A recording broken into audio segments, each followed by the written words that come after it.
It is now 2 o'clock, and I hereby call to order the June 26, 2024 meeting of the City of Prescott General Plan Committee. Board members present are, please state present when I call your name, Terry Sapio, present, Don Michaelman, Present. Tom Hutchinson, present, Andre Carmen, Present. Mary Fredrickson, Present. Ralph Hess, Present. Jim Huffman, Present. Rod Moyer is absent. JD Greenberg, welcome, JD. Yeah. James McCarver, Not here. absent, okay. And Tom Riley. Here. Present. And also, we have in the audience, Council Liaison Ted Gambogi. I don't see Lois anywhere. Okay, so just Ted. This is an open public meeting and is being recorded by the city. Just Ted. The proceedings are being televised by representatives of the public media, the public, the local cable and/or radio stations, and also may be rebroadcast. The number of board members present is 9, and it will require 5 votes for a majority. All parties wishing to be heard, including committee members, are required to state their name prior to speaking in order to ensure proper recordation. Members of the public are required to state their name and address for the record so that we may know who is speaking and be able to contact them at a later date if necessary. Okay, first item, open call to the public. Tammy.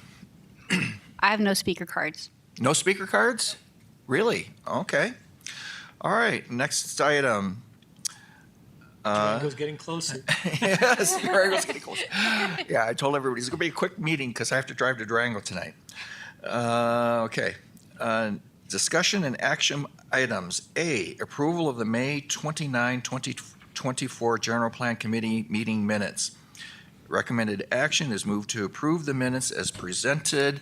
I have just one thing personally I'd like to add to it, and that is on page 6. It says Chair Sapio commented that we should change the wording and to make it a positive statement. That was in reference to the MLK paragraph. And I'd like to add, specifically change the last sentence of the MLK paragraph in the introduction from will not condone to does not condone. And I'd like to make a motion that we accept that one change to the minutes. Okay, second from Don Michaelman, and a vote. All in favor? Aye. Aye. Okay, all those opposed? Okay, we have one abstention from JD. And although you were at the meeting, so, okay. All right, we have, let me see, we have 8 positive and 1 abstention. Okay, thanks. Move to approve the May 29th General Plan Committee meeting minutes. Second. Okay, all those, amended. as amended. Okay, all those in favor, say aye or raise your hand. Discussion, Okay. please. Point of Ralph? order. I have other amendments I'd like to make to. Oh, you do? the Okay. minutes, yes. Go ahead, Ralph. Well, we've got a pending motion. That's discussion time. Yeah, you can go ahead and discuss. We can interrupt a motion with discussion.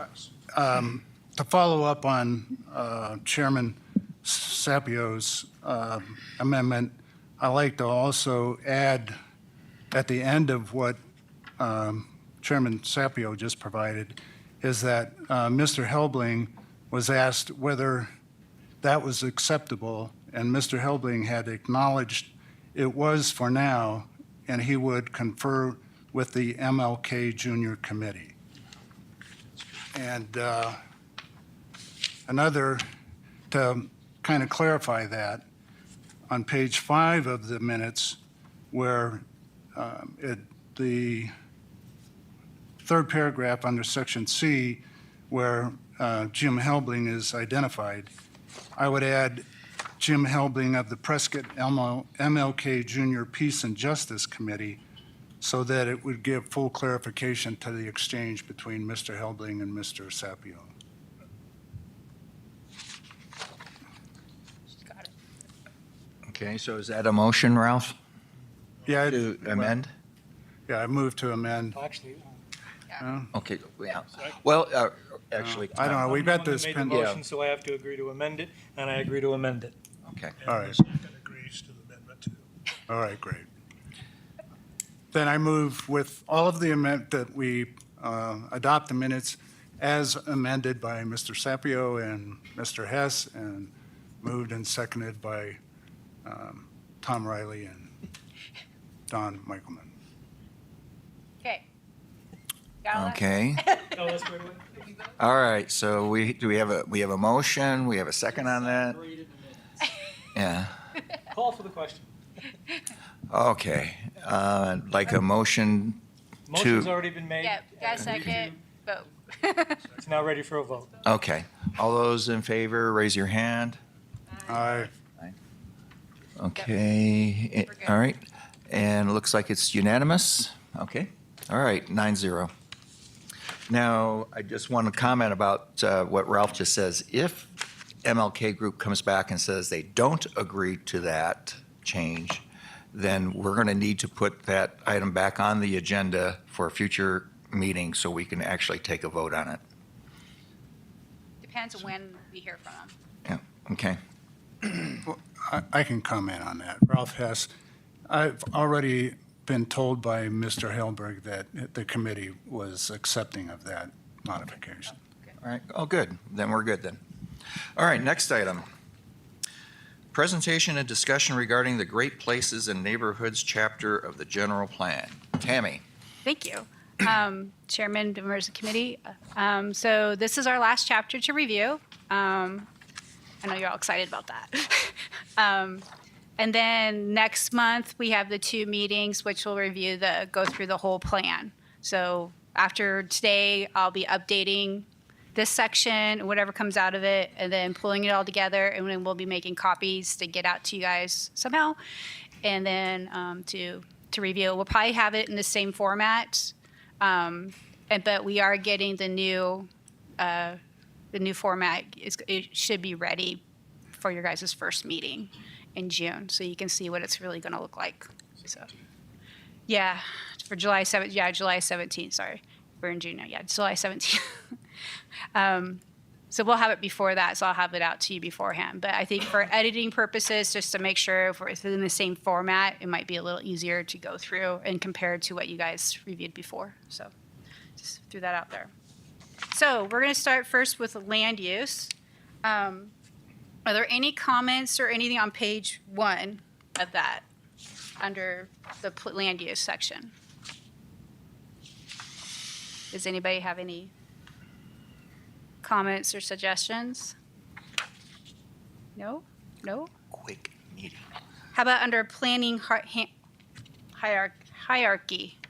Blech. This is my second day. We did a presentation earlier to the Historic Preservation Conference that's going on right now. That's why McCarver isn't here today. He's at the conference. So, but is there anything under planning hierarchy? Spelled incorrectly. Tom. Tom. Yeah, Tammy, when I reviewed this, I found myself asking myself at the end of the sentence on the first paragraph, does the general plan accomplish this? When it says for land use purposes, the plan provides guidance to decision makers for budgeting for infrastructure, considering development project applications, considering potential annexations, and when acting for rezoning requests. So I asked myself, in whole, does this plan do that?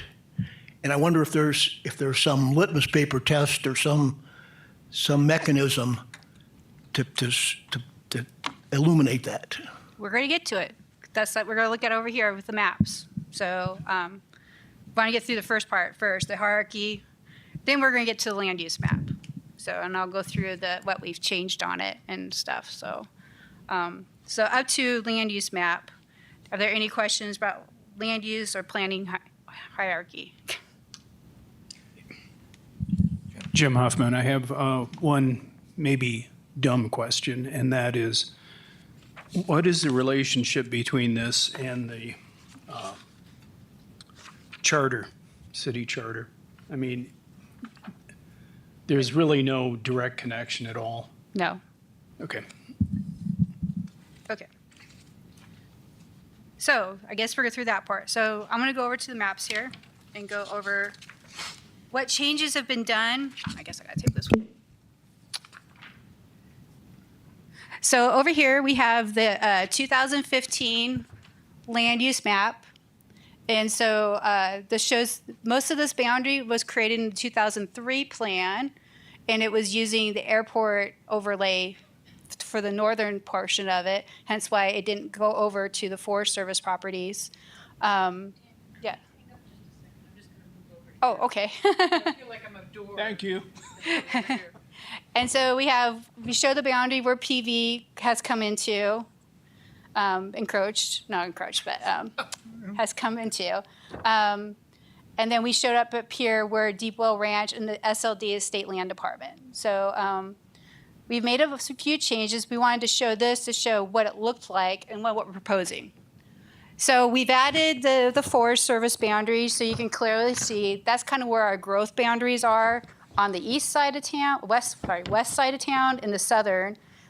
So we've extended the boundary out to that Forest Service boundary on this side and on this side.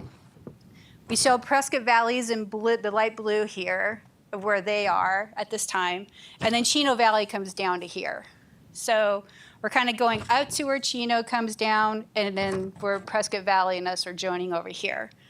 We did send this out to the State Land Department to get their initial comments because they really want to be involved with the land because this is going to affect their future uses of their land. So what they asked is that these two parcels adjacent to Deepwell Ranch, which is this area here, to be similar, which is the mixed use. So some things that we took off, let me go over that first. So we took off the agricultural and ranching out of this category because we don't have that zoning category. So we took that off. We took off commercial and recreation because there weren't any commercial recreation properties on the map. Industrial, we took off because that was combined with commercial employment because the definition of commercial employment includes industrial.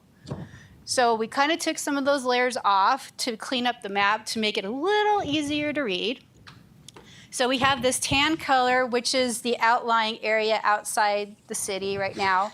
We have that as very low residential, which the State Land Department was okay because that still has the one dwelling per acre, which is required by state law. You cannot designate state land for.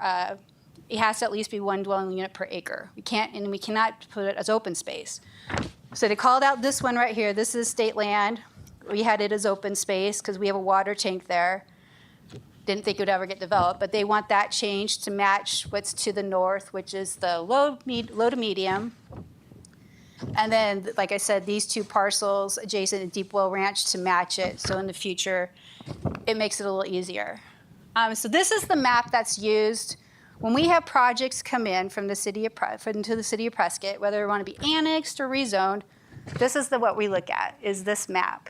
So if it matches, if they're doing a rezoning and it matches how it's categorized on this map, there's no changes. There's no map amendments or anything. But if they come in and it is different than what's designated, in a great example, we have the 500 Marina Street rezoning up the street for the old County Development Services building. They have a little piece, 0.6 acres, that have to be rezoned to match the rest. For some reason, it wasn't ever caught before. And on the map, it also showed it as residential instead of multifamily. So those are little things that we look at. Then they have to do a map amendment along with their rezoning.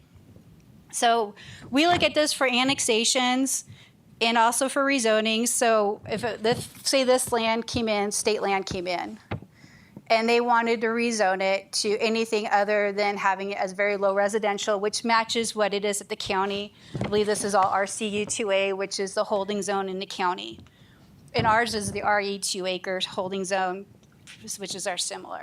But if they want to do anything different, they'd have to rezone it and do a map amendment. And then these are low density. Then we have the open space. Ralph had asked about separating the open space and recreation as two different. We don't have we don't have the ability to do that because it's all under one layer. Ralph Hess. In the land development code, there are two different sections that refer to recreation spaces and natural open space. I think it's LD, Land Development Code Section 4.2 refers to natural open space, and Land Development Code 4.3 describes residential or recreational space. So since it distinguishes it in the Land Development Code, my suggestion is that we distinguish it here on page 2 where it combines recreation and open space, and also on the map. We can't do it on the map because we don't have a way of distinguishing those properties or what they are. So that would be a very huge undertaking to do, to change those. And it'll be up to whoever decide which one's which. So right now, and how it's consistently been, is it's all under open space recreation. If we figure out a way to separate it, we'll work on it. But at this time, we don't have a way, in talking to our GIS, to separate it. Ralph Hess, if I can say one more thing. And one of the distinctions, if you look at the Land Development Code, is recreation spaces is described as active recreation, whereas natural open space is described as passive recreation, and those are significantly different characterizations. Unfortunately, we haven't, through the years, broken it up, separated. We just look at it as open space because they're usually open space tracts on a plat, or they're being purchased as open space. So, Mr. Chairman, I'm sorry. JD, you just need to grab a microphone. I was going to grab her. Okay. JD Greenberg. There were two things. Number one, I was concerned about the fact that if they're all lumped together under recreational, it allows active to filter over into the open space. So that was a concern of mine. The other, there absolutely is no ranching activity that's going on the Deep Well Ranch these days. It just seems for historic reasons to not have agriculture and ranching as a land use in this community seems like a travesty.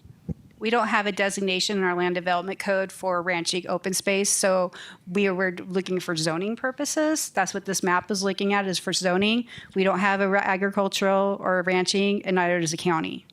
The county does not have an agricultural or ranching zoning designation either. So they have rural RCU2, they have ag exemptions, which are different in legislative. All this area is at ranching, as Deep Well Ranch. So we are designated as very low, which is 1 dwelling unit per acre or greater. So right now it's RCU2A in the county. We don't see any. The only property we see that probably might is this chunk here we added, because we know that's in negotiation with Deep Well Ranch for annexation. So we're addressing that now, because we know that it's still in discussions. If it goes away, we can take it away. You know, if it's done, the negotiations fizzle or whatever happens with that. But we know that this is in the process of being annexed and to be mixed use. So we're addressing that now. So what you're saying is that even though the recreation and open space are defined differently on this document, it hasn't been transferred to this map, and you're saying it cannot be done? So when we GIS create the layers for zoning purposes, they lump it all under open space. So we don't have it designated separately in our GIS layer to be able to separate it out. And George is going to come up here and either correct me or clarify. Both. I'm George Worley. I'm the planning manager. We may, I thought I was, we may be able to split them back out if we use those areas that are already inside the city, because we have zoning layers that are split out. So for the areas inside the city, as Mr. Hess was talking about, we may be able to split them out and show them. For areas outside the city, for instance, some of these areas that are beyond the boundaries of Prescott to the north, it's going to be a lot harder. We're guessing at whether we want it to be open space or recreation. Per the plan, we're just leaving it as a combination of the two. So inside the city limits, we can split it. Outside the city limits, I don't think we can at the moment. I think we can do it based on the zoning layers. One thing to consider also is this map, the general plan land use map, is an assumed future land use map. We have no control over any of the property for land use or development purposes that's outside the corporate limits yet. If we annex property in, it will be subject to our zoning. We don't have agricultural zoning, so to control the land, if we annex it in, it can't be zoned agricultural. Not much point in designating it agricultural on this map. We designate it as the closest example of what we expect it to be when we annex it in, which is very low density residential. And then they would rezone to something else if that's what they chose to do. But we couldn't annex it as agricultural, we would annex it as low density residential. I don't know if that helps or not. I guess I'm less concerned about that than the fact that we need to work on identifying what is open space and what is recreational space, because there is a huge difference between the active and passive activity. We'll talk to our GIS. We'll work with our GIS department to I figure out. have a question regarding exactly that issue. I think the problem that I don't have a problem with it. I guess the issue comes up as to what is the difference between passive and active. If passive recreation is walking on a trail, if I bring my e-bike on that trail, does it become active? You know, those kinds of things. So those are the kinds of things that I understand what you're trying to do is you're trying to keep open space and not be developed into any kind of a commercial recreational endeavor. And I don't think that we have the ability to be able to develop a recreational space like that, if I'm not wrong. Ted? Yeah, I was going to have Ralph. Yeah, I was having the same thing with this Tom. You're allowed to use your microphone. Okay. Can you speak for me? You're allowed. And So James, just before you start talking, just want to, for the record, note that James joined us during this discussion. We now have 10 members and 6 votes for majority. Go ahead, James. So just, Ralph, explain how you perceive the difference between active and passive open space, where it's significant. That's the critical word. Yeah. Let me see if I have that. I'm not sure it needs to be split out. Active is softball fields and pickleball courts and golf courses, and passive is bare land. Did I help you, Ralph? Yeah, It can also be hiking. I mean, we have a whole thing in here about trails and what we want to do with trails. I just wanted to mention, I've been talking to Parks and Rec about, because we have a requirement that everything be 25, if a developer comes in, 25% has to be open space. And I've asked the question, could somehow we can add that all up and see where Prescott is with regards to open space? Now, you brought another definition to open space, but I'd just like to know in total how much it is, because how are we doing? Oh, I'm going to take this away from you. I think we just got that number. What was it like? We're working on that number right now. So, so we've condensed some of the categories, so we don't have as many. It cleaned up the map a little bit. Tammy, hold on. Tammy? Yes. Go ahead, Ralph. Yeah, He's Ralph got a has- question. I wanted to, since the question was addressed to me, I'd go ahead and provide the answer. I don't have the materials that I thought I had to distinguish between passive and active. But in the land development code, there's several ways to make that distinction. In the land development code, if the terms are not defined within the code, then you use the terms in which they're customarily used. And so recreational industry has descriptions of passive recreation and active recreation. And as Councilman Gambogi had indicated, the examples that he gave would be active participation. Passive recreation has little or no facilities whatsoever that need to be maintained. Active recreation can have parks, ballparks. Those are examples, but if you look through the Arizona Revised Statutes and you look through the Land Development Code, you'll find examples of what is active recreation and what is passive. And I thought I had those materials with me today because I've been working on that, on ancillary type issues, and I'll definitely have them next month. So.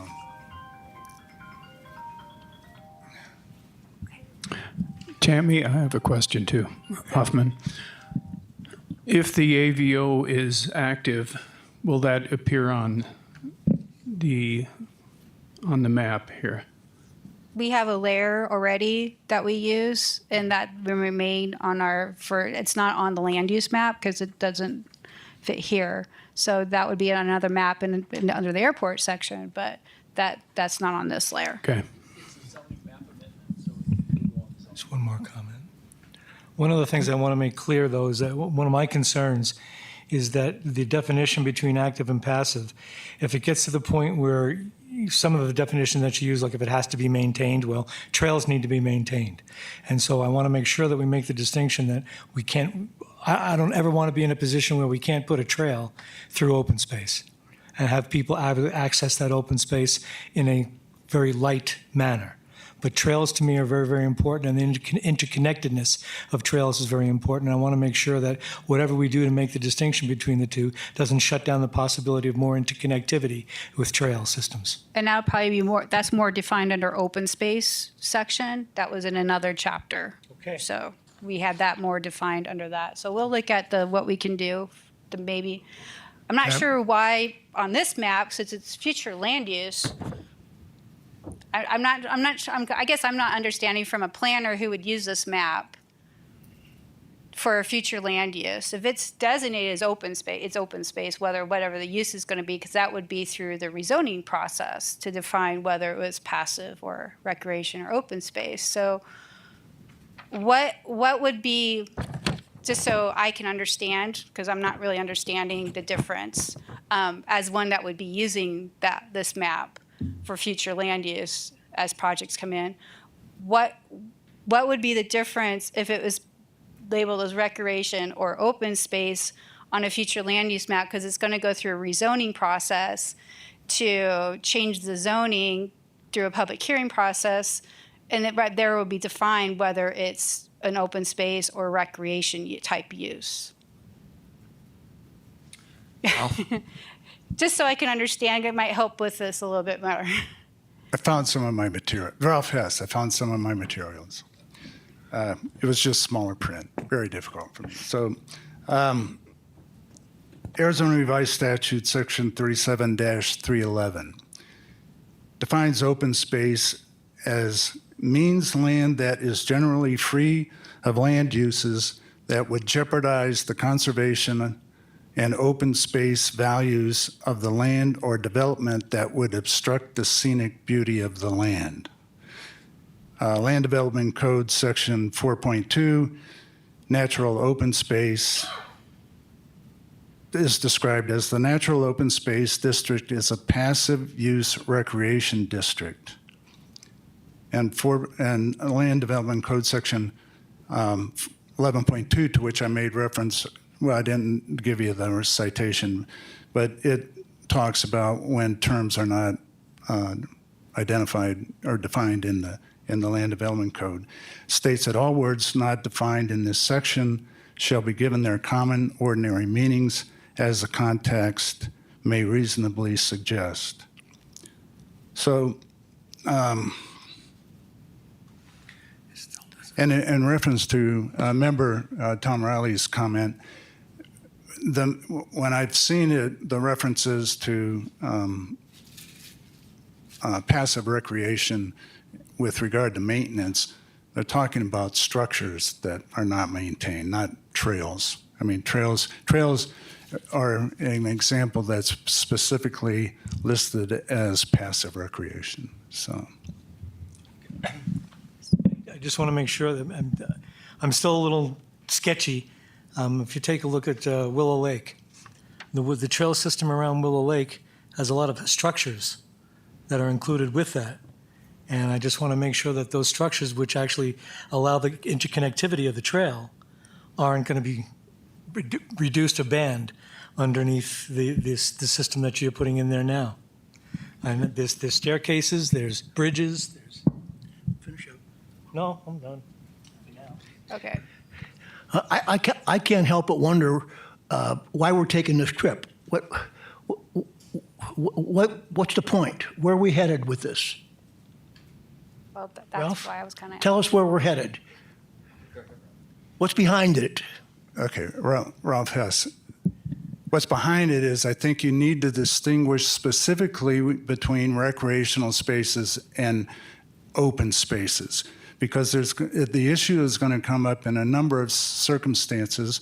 And I'll give you one example that's going to come up probably fairly quickly is the Glassford open space intergovernmental agreement among the city of Prescott Valley, town of Prescott Valley, and Yavapai County, because Prescott Valley is in the process of trying to establish active recreation in the open space area that the three governmental entities agreed would be passive recreation. So in order to be clear as to what parts of the city is going to be recreational space with parks, and Watson Lake, for example, is recreational space. I mean, you have a lot of structures in there, boating, you have a lot of activities. That's a recreational space. And I believe the way the Glassford Dells Park and Preserve is going to be bounded is Watson Lake's going to be part of that. So in my view, it's going to be very important to distinguish what portions are going to be recreational, active, and which are going to be passive. So the answer is we're trying to protect passive open space. But that would be through a different, so remember, 30,000-foot view. The more in the weeds are through other plans. So they're going to do a master plan for Glassford Hill, and that will be a separate process through Prescott and Prescott Valley in the county. Yeah, Ralph Hess. Yeah, I agree. We're getting into the weeds a lot on what's going to have to be done in the land development code. Which But- this does not do. Right, which is not us. Yeah, when I said we, I mean the city of Prescott. The city of Prescott's going to have to deal with that within the land development code, not this committee. But we have to, what we're dealing with is a general plan that's going to be identifying these specific designations, and I think it's important that we do so. Thank you. Okay. Go ahead, Don. Tammy, Don Michaelman. Going on from open space, maybe to a more closed area here to discuss, the state has designated on their different sections of land what they want what's the term I want to use for it, how it's to be called? You know, you have single land use. Land on use it there. designations. Yeah. Now, they're not all single-family homes usage.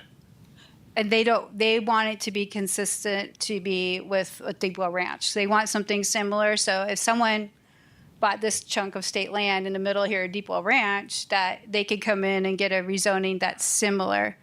So And they're doing this with all jurisdictions, not just Prescott. They're working with us because they want to make sure that their land, because it's not public land, it's private land. And they're looking for the best and highest use of the property. That's their role, their job. So they're saying that the state land department would want these lands designated for mixed use, which is consistent with Deepwell Ranch. And then this one down here that we have as open space, which is a violation. They want it similar to the state land to the north, which is the the low to medium density, which meets their requirements. So if someone buys that land and they want to annex into the city, is that designation what it comes in as? No. Or can we still have the choice of Yes. what the zoning is going to be for that? Yes. Okay, so we're not stuck with having something placed upon us that we don't wish. Correct. So basically, when the zoning map change and the annexation comes in, we're going to, as city staff, planning staff, when we come before you, the Planning and Zoning Commission, we're going to say, this is the request. They want to annex this acreage here, this section, and they want to designate it as, mixed use with commercial and residential. We as staff are going to say, well, we looked at the general plan. We'll show you the map and say, this is what it's designated as. It's mixed use, so it's in compliance. So there's no map amendment required. It's in compliance with the general plan. I think my question is, by them having like mixed use there and it comes in, we either accept it or we don't accept it. Well, it's going to go through a rezoning process because when it initially comes in, as we've done, when an annexation comes in, the initial request with the annexation is the rezoning to match the similar with the county. That's the first. Then they have to say, okay, now we want to rezone it to this for this use per this site plan that you guys see. And that's when we'll see the more specific uses or what they want to do. I think the concern I have is in the past, it's always come in as single family, you annex it, Yeah. then you go for a zoning. That's what they'll do. This way, it looks like it's coming in as mixed use. No, that's Initially. not how state law works. So state law, when property is annexed in, we are rezoning it to as close as the zoning that we have. So if this is RCU2A, and I'm just saying that because that's the general zoning out there. If this comes in and it's RCU2A at the county, which is their holding zone for properties, that we would come in as a RE2 acre because that's our similar zoning. Then if they want something different, then they have the rezoning that comes in with it. Okay, so in essence, what they're doing, they're saying, this is what we like to see, but it's not a done deal if we annex it in. They have no plans at this time for any of this right now. They just want to make sure it's in the future, if something comes in, that it's similar. Yeah. Okay. But otherwise, we've extended the boundary to the Forest Service. We know these are our growth boundaries. So, and most of this is already developed in the county. There's a few parcels here that might be able to be annexed to be developed, but otherwise, we don't know about any of it wanting to be annexed. If it is, it's for sewer and water usually. But otherwise, we don't see any plans for any annexations at this time, but there could be. But we just wanted to get our boundaries out to the Forest Service. And then right here, we're bound by Prescott Valley, besides these county outliers. And then, like I said, Chino Valley's come down this far. So now if you look at the county land use map, they had Chino Valley coming all the way down to the airport and they had Prescott Valley coming all the way over. That's not going to happen. We will fight that one. So, but this is our land use map that we're proposing. So we just want to make sure to cover the areas. We know this is in the process of being annexed. But we don't know where it is in negotiations still. So, and that was to condense some of the land uses around the airport to move it out away from the airport. So, but there's negotiations still with Deepwell Ranch about that. So, otherwise, everything else is basically the same except the agricultural area. And like I said, we took away some of these, we combined some of the densities that made more sense. Like I said, the industrial was already mentioned in the, I think it was commercial employment. Had the industrial in there. So we weren't too concerned with changing that and combining it to commercial employment. So it's still kind of saying it's purple. But otherwise, the rest was the same because we can't really change what's already developed. So are there any questions about this? And we'll look at the recreation and open space sections. James? Just a quick question for my understanding. The area that's green on Pioneer Parkway, I think it's Pioneer Parkway, as it abuts Williamson Valley. Yes. Is that's state land? Mm-hmm. And you were saying that someone wanted to change the zone, the designation on that land or the land just north of it? The south, because we have it as open space, and that's a violation. We cannot designate state land as open space. And that's something that's carried over that was never caught before. So I guess I was thinking that somebody had an idea to swap that land or buy it. No. Nope, they just want to make sure that it's in compliance, and this was their chance to give input before the 60-day comment period. Tammy? Yes. Don Michaelman. Maybe you can do a little clarification for me. On page 3, we have two categories, one commercial employment. Now, it seems the difference on that, commercial says residential uses are permitted, commercial employment says residential uses are not anticipated. Yes. But not restricted.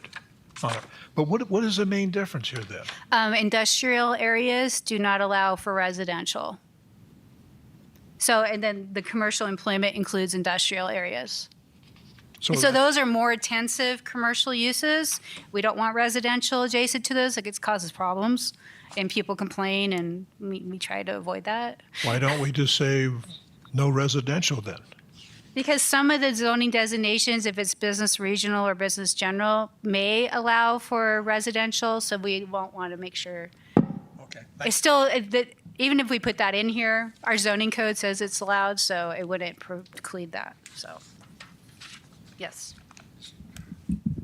Jim McCarver, one other question about the map of Pioneer Parkway where Commerce crosses it. There's the roundabout, and then the road goes up that state land for the first quarter mile or something up the hill, and then it's this area here that's going to be developed. It is being developed. Yes. So does that change the access through the state land? No, that's Bureau of Land Management, and they have an access easement. Yeah. This does not change anything. So just because the map shows something, it doesn't mean it changes something. They have to go through a process. Just that if a rezoning request comes in, that's when we look at the map and say, yes, it's consistent with the general plan or not with that map. That's what triggers the major or minor amendments and stuff, is that map. Yes, JD. JD.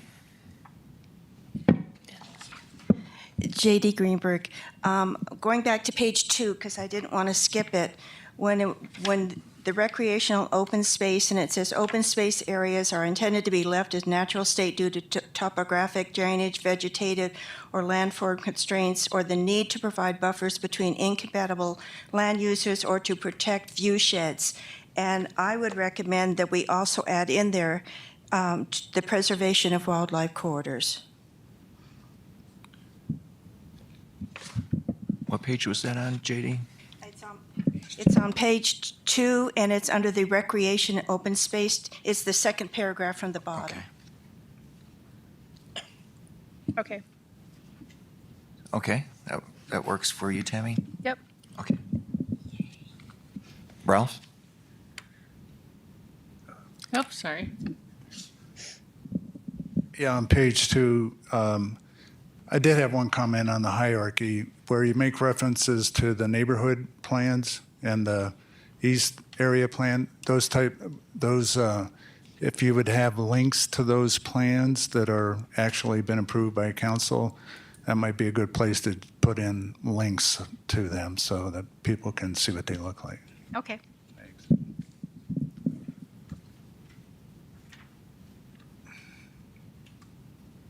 We may have to scan them and first find some of them and scan them, and put them somewhere to linked. But that's something on our Plan Prescott page. We do have aspirations of doing that. Okay. So we'll go down to the first goals. So past the land use map stuff. We have goal 1, goal 2. We have 4, 5, 6 goals. Are there any questions? Okay. Tammy? Don Michaelman. On strategy 1.1, it says identify historic resources. Who does the identification? Our historic preservationists and Should we make reference to that? And they're the ones versus anybody can come in? Or how do you want to do that? We can do that. We'll add that. Who would do that? Tammy, excuse me. It would be good to have a link for historic preservation master plan, things like that. Yes. When we have the updated one, we'll add a link. Which we're hoping that that's done about the same time this is done. That's kind of the goal.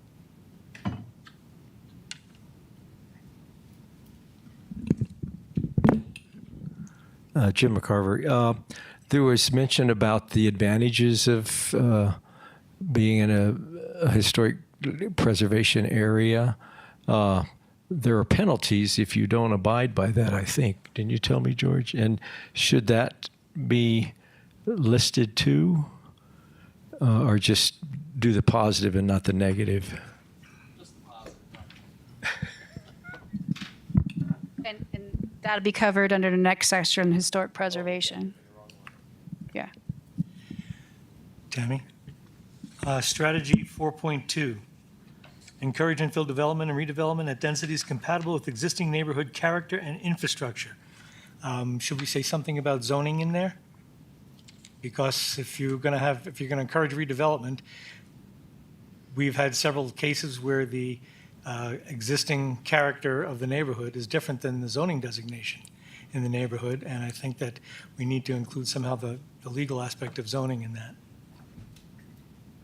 I'm not quite sure how you do that, but that's first one. Okay. I have another one on goal number 5. Acceptable development design.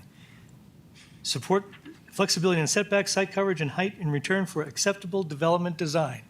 Now, as an architect, I have to tell you, who is going to tell me whether or not the design is acceptable? Did it fall down?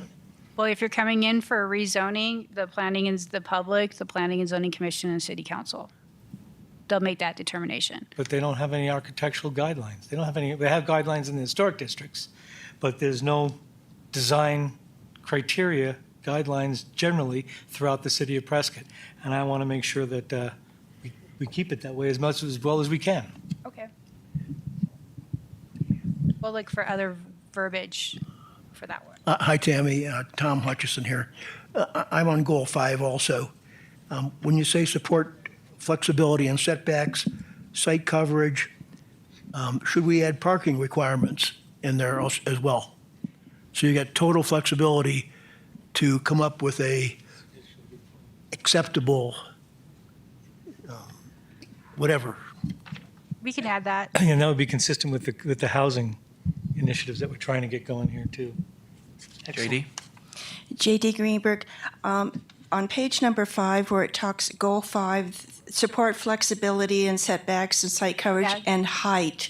And I just wondered if the general plan could put something in that would prevent some of the current planning and zoning issues regarding heights that are going to be along Whiskey Row or around the courthouse. And I don't know if it's appropriate or not that something could be put in that no structures in that historic neighborhood would exceed the height of the courthouse or. That's already addressed in the historic master plan. It's already The addressed. downtown historic. okay, so Downtown, that's- yeah, that's already addressed in there's a maximum height for downtown. This is the maximum height, what is it, 48 feet? Mm-hmm. How high is the courthouse? 56. 56, so it is, okay, but I'm just saying that there's been so much conflict on that it seems like the general plan really should address. But that's not something the general plan would address. That's addressed in the historic plan for that district that has a design criteria, as we discussed, for that district. Yep. Tammy, I guess my concern would also be that to the extent that there are height requirements in other places, the historical preservation plan or elsewhere, but nonetheless, the general plan says that we support flexibility. That gives me a little bit of heebie-jeebie. Yeah. But they have to go through a public hearing process so the idea is if a affordable housing or workforce housing project comes in, but they want to go to, 60 feet, that we have the flexibility, which this is just saying, but it has to go through a public hearing process. There's processes in place. If they want to exceed the height, it's a public hearing process. So that's already addressed through our other codes. Right, but if they come to whatever board or commission and they're saying, we want it to be 60 feet when the rules somewhere say 50 feet, and they point to the general plan and say, yeah, but you're supposed to be supporting flexibility. Be flexible. The scan is a 30,000-foot view, and then we have more plans that look more at the specific areas that have that design criteria for that, and that's addressed in the downtown or other historic plans. So we're looking to the board or the council or the commission to be firm and say, yes, I know we're supposed to support flexibility, but we're not going to because the rules say X. Well, we shouldn't for parking either because we don't have transit. Without transit, we should not be getting rid of parking spaces. Right. We are car oriented. So I guess I'll just hope. Everything goes through a public hearing process. So the public, the commission, and whatever the temperature of the council or everything is at the time that we see how it goes. Okay. Any other goals to discuss? Ralph Hess. I have a couple of comments. On strategy 2.2 at the bottom of page 4, that one bullet point, I request the add character after property values, so it'd be protecting property values and character. And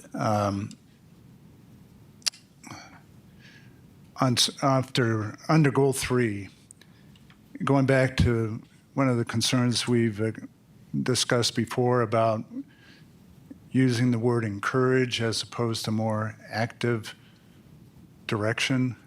On both strategy 3.1 and 3.2, I'm requesting that you drop encourage and just indicate that the strategy would be to use neighborhood plans to get resident input and use historic preservation overlay districts rather than encourage the use. Okay. On strategy 4.2, similarly, suggest replacing encourage with incentivize, and the same thing with strategy 5.2. Incentivize kind of scares me. It does. Yeah, incentivize scares me because that means that you're asking the city for money. And I agree with you, Ralph, that the word encourage is not the right one, but I don't think the word incentive is the right one either. So there's got to be something in there. How about just infill development and redevelopment and densities compatible? Just make it as a statement. Okay. Incorporate the zoning. Say what? Just drop the word encourage and leave the rest as a statement. Oh,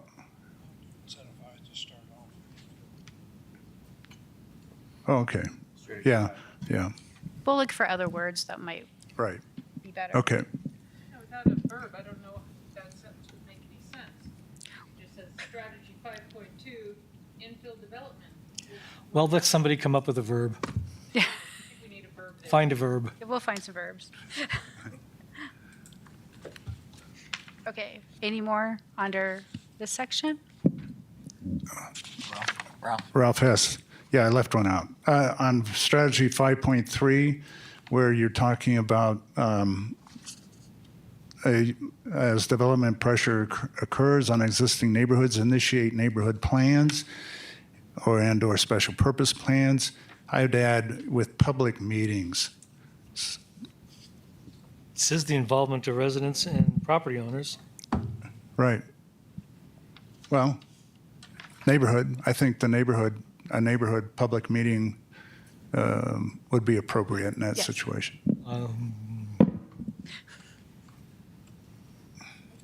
JD, go ahead. But yeah, so I have a question, and I was just looking through all this, and I'm not sure if it's covered in another area, but there's something that and it deals kind of with public safety, it deals with neighborhoods and all that. this city doesn't have addresses on buildings or homes. And I just wonder where in the general plan can we kind of tuck that in? Because if fire or police are responding to calls and it's not clear what the address is on buildings, so. It's in the Code is fire required to do that. Every house and every building needs to have a number clearly visible, and the height, the size, and the location is all dictated. If somebody doesn't have it, they are in violation. Well, then there needs to be enforcement. By God, we get the cops out there. But I think you're right. Our Yeah. city planners should go out there and inform them. And And besides, their offices are too wet for them to go out back to work now anyway.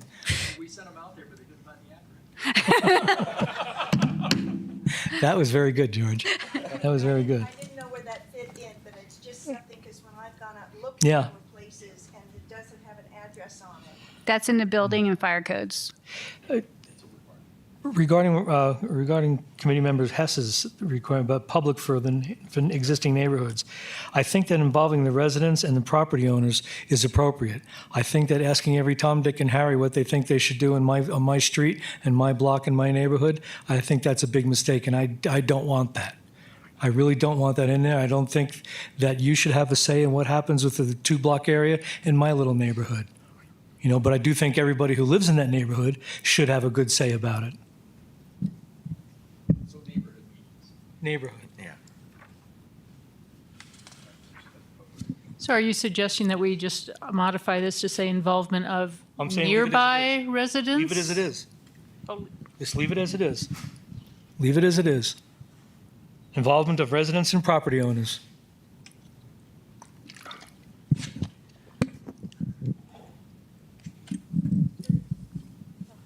Ralph Hess, yeah, I'm still asserting that I think the public neighborhood meeting, I said public neighborhood meetings should be involved because you're referencing neighborhood plans. So if you're looking at neighborhood plans and specialty plans, I'm encouraging that there be a public neighborhood meeting. Okay. We'll reward it.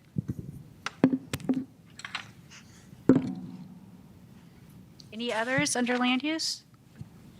Anything else under land use? I have one. Okay.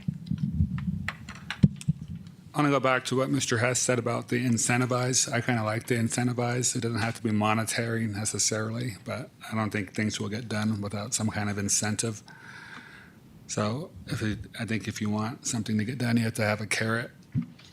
So incentive is a good approach. Okay.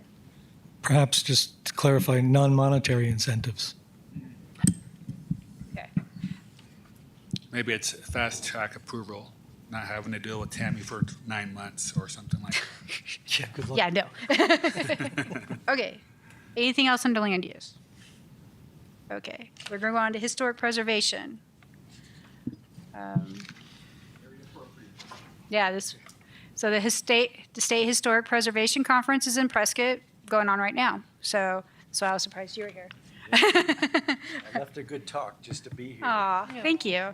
And I hope you enjoyed our presentation. Great. We did a presentation about the general plan and the historic preservation master plan this morning. So we got some great questions and input. And so anyway, squirrel. Tammy, Jim Yes. Huffman, on page 8 where you refer to the State Historic Preservation Office, SHPO, you should have a link to that, I think. Okay. Tammy? Yes. Mary Frederickson, stepping back to page 7. I don't know if it's just on my copy, but the first paragraph under today kind of comes to an abrupt end. Do we have some language that continue on that sentence? Where? Under today? The last sentence. Says, in "The heart of first Whiskey paragraph. Row along. Yeah. Along I will that- ask that- Kaylee where she was going with that. Okay. If she and remembers. James? At the top of page 8, you reference a number of visitors to area museums in 2003. Do we have any more updated? That's 20 years ago, 20 plus years ago. We'll get more information. Thank you. Okay, good point. Oh, sorry, also on page 8 at the bottom, maybe I missed it somewhere else, but the acronym ARCHES, I don't know what that is, and maybe we could spell that out. Okay, we can look or explain what it is. Thank you.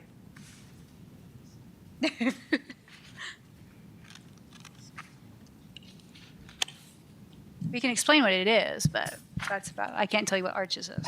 Well, either way, either, define it or just spell it out. Okay. We can do that. Do you have a question? Yeah, if I could. Tammy, on goal number 1, survey documentation listing properties in the National Register, finding historic properties, keeping them, maintaining them, and all that stuff. There should be something in there about that being primarily owner-driven. I mean, I don't want somebody coming up to me and telling me your house needs to be doing this, that, and the other thing, and that kind of thing there. So I think that, the owners of the property, historic properties, need to be incorporated and included in that process. And I know that they usually are, and that usually happens. I just remember the first time I was on the Historic Preservation Commission, that a bit back in the early 90s, there was a push to get the downtown as a historic district. And they were trying to make a push to do it with only 20% of the owners being agreeable to that district. And, that was clearly not a no, it was a by golly no on that kind of a thing. And I want to make sure that that kind of an issue doesn't have the ability to resurrect its ugly head again. Okay.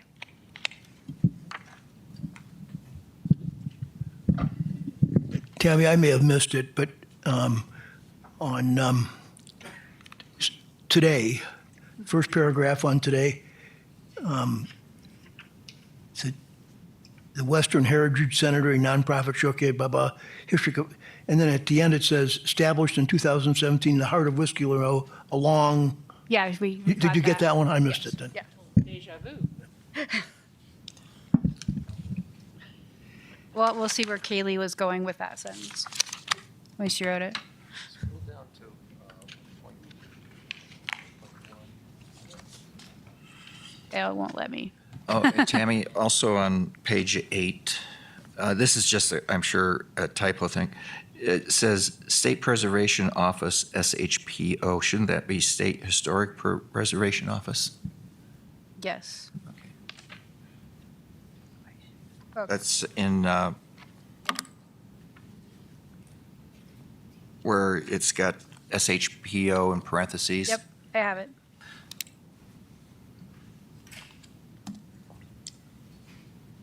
And 1.1 talks about a 5-year plan. Yes. Do we have that?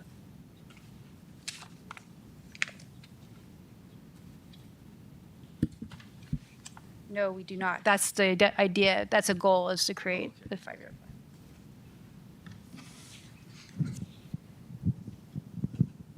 Yes, Charles. Ralph Hess. On strategy 3.3 on page 9, I'm proposing you drop the word consider and just hold the preservation workshop.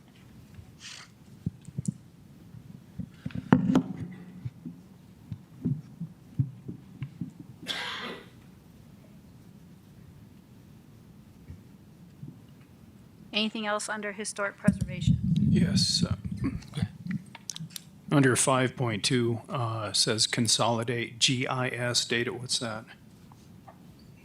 Global Information System. We will define what GIS is. Geographic information. That's our digital mapping. Yeah. Go ahead. No, go Your ahead. turn. Okay, strategy 4.1, line 19, further development of CLG aims. Define CLG.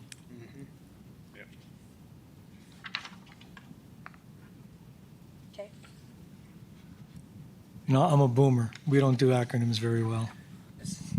It's certified local governments on the previous page, right?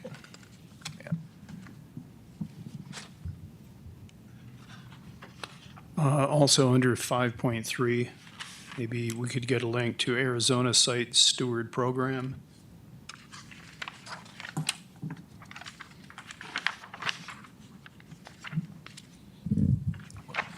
Say that again. Under what? Under strategy 5.3, add a link to the Arizona Site Steward program. Okay. Tammy, I'm sorry, just to keep this thing from ballooning too much, I do note that the CLG is defined back on page 8.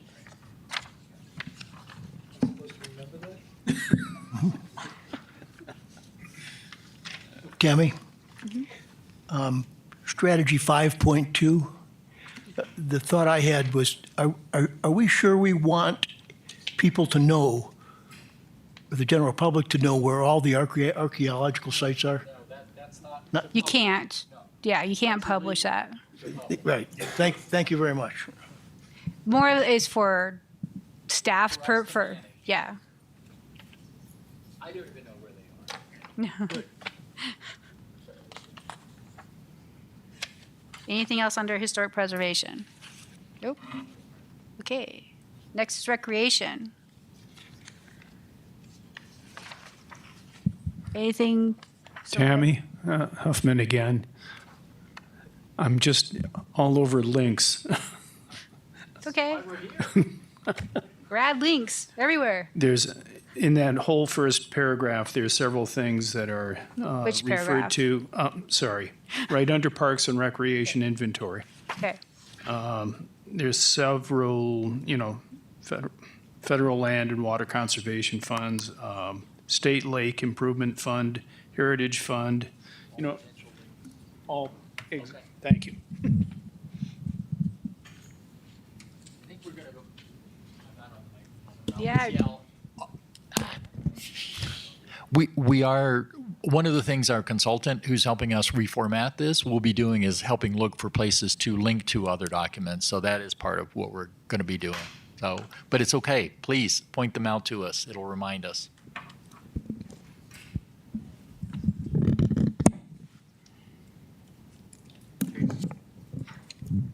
We're on page 11 now. Is that, on strategy 1.2, trail connectivity should be a high priority. And one of the things I'd like added in there too, and add the preservation everywhere where we're having the trails and the preservation of wildlife corridors so that they could be aligned with wildlife corridors and help preserve them. So that would be added into this as well.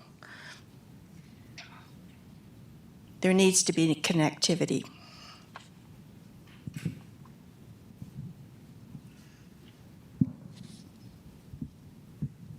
So I can't remember, we're on page 11, special use parks. It's in there, but you listed them.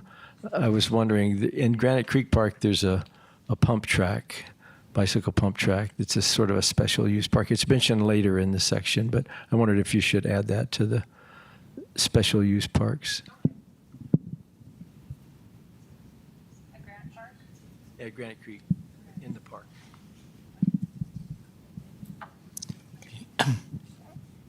My turn. Strategy 1.1. I guess I'm looking for some kind of an explanation as to what the goal is here. Seek financial support through capital improvement program and from the local community to upgrade aging facilities. So outdated amenities. This is just flat out saying go out and raise money or use tax money, or I'm trying to figure out what seeking financial support. I would like us, a lot of the stuff that we do locally, and particularly this trails construction and what have you, is done by volunteers. And so I would like us to really focus on volunteer kinds of things, perhaps grants and what have you, and not necessarily developing the use of sales tax money or income for other purposes in the city in order to be able to utilize these things. That's one. And then in strategy 1.3, I'm not quite sure I understand what that means. Establish plans and timelines for the development of desired lands on a financially constrained basis. I'll ask Parks and Rec what they meant by that. Maybe just recreation areas or parks and recreation areas instead of lands.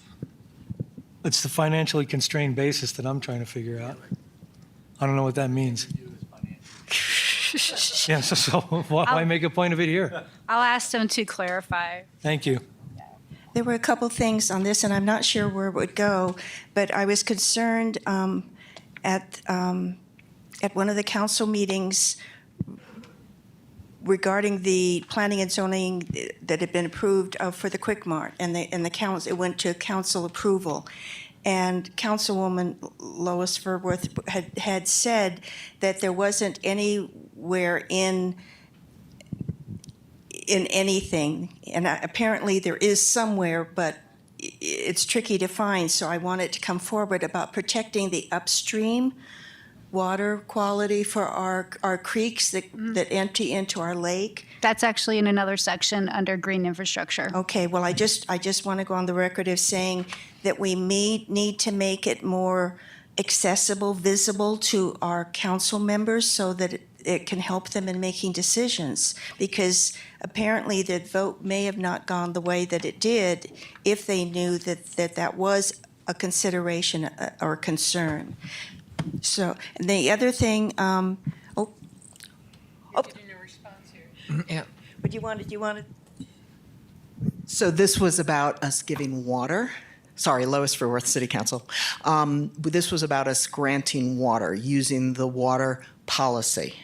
The water policy does not consider if the water is being given to a business that could somehow leak into a ditch and eventually get down to the lake. That is not within the purview of the current water policy to consider any of that. We did give Tammy that feedback in terms of the general plan, not just for purposes of the Quick Mart, but also purposes of our well field up at the airport or our well field up in Big Chino. Should we be considering if a DuPont plant was going to go in on some land in Chino Valley and spewing PFAS into our well fields? So should the consideration be in any plan or any document right now that we'd want to do something proactively? But at the moment, the question before us that day was, do we grant water? We're fearful of this, but there's nothing in policy to say we can consider that today. And that's in a different document that we have no. Oh, well, but if that, there has to be somewhere in the general plan where we talk about. It is under environmental quality. Oh, We already okay. addressed all that. But Matt Killian made sure it was addressed in the general plan. Okay, so that's covered. The other thing, let me see, where it talks about trail connectivity, we talked about. Oh, when it comes to some of the things that Tom, you were talking about regarding the maintenance and the funding for that. And yes, we do have volunteers, but we need equipment. And thanks to the generosity of George Sheets, he had donated, sort of the equipment for the Over the Hill Gang. And I don't think we always can rely on the generosity of private citizens. So I think that we need to be mentioning maintenance and the cost for that in it. The other thing I wanted to bring up too, and looking at planning for open space acquisitions. Again, I don't know if this is where we could put it in, but I'm sorry? Could you specifically tell us where? Oh, I'm talking, it was back on page 11 on trail connectivity, and then also when you were mentioning about funding for. So what section are you looking at? So It's under Parks and Recreation Goals and Strategies. Okay. But I'm also wondering if the general plan Strategy 1-1. might want to include a recommendation for a committee or a commission being established, as it once was, regarding open space acquisition.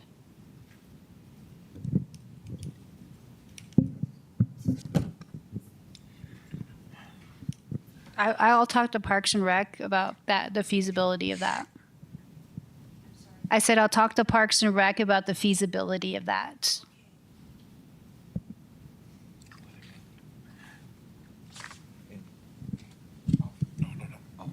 Ralph? Thank you. Ralph Hess. I have a question regarding the Glassford Dells Park and Regional Park and Preserve. Do you know whether the Glassford Dells Park and Regional Park and Preserve includes more than the land, state land trust land that was purchased under the IGA among the city of Prescott, town of Prescott Valley, and Yavapai County. I'm not very familiar with that.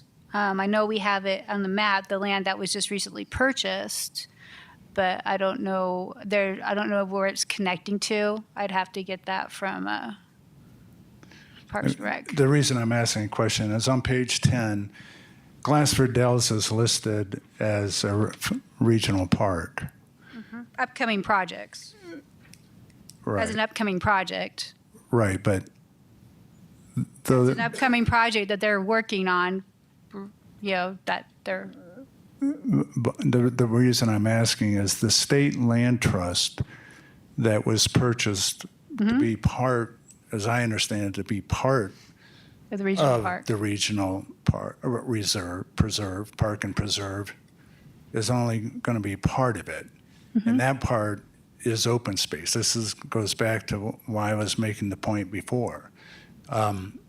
If Watson Lake is included in the boundary of the Glassford Dells Regional Park and Preserve, then it's appropriate to list it on this list of parks. If Watson Lake and other active recreational areas are not included in the Granite Dells Regional Preserve, then it's not a park.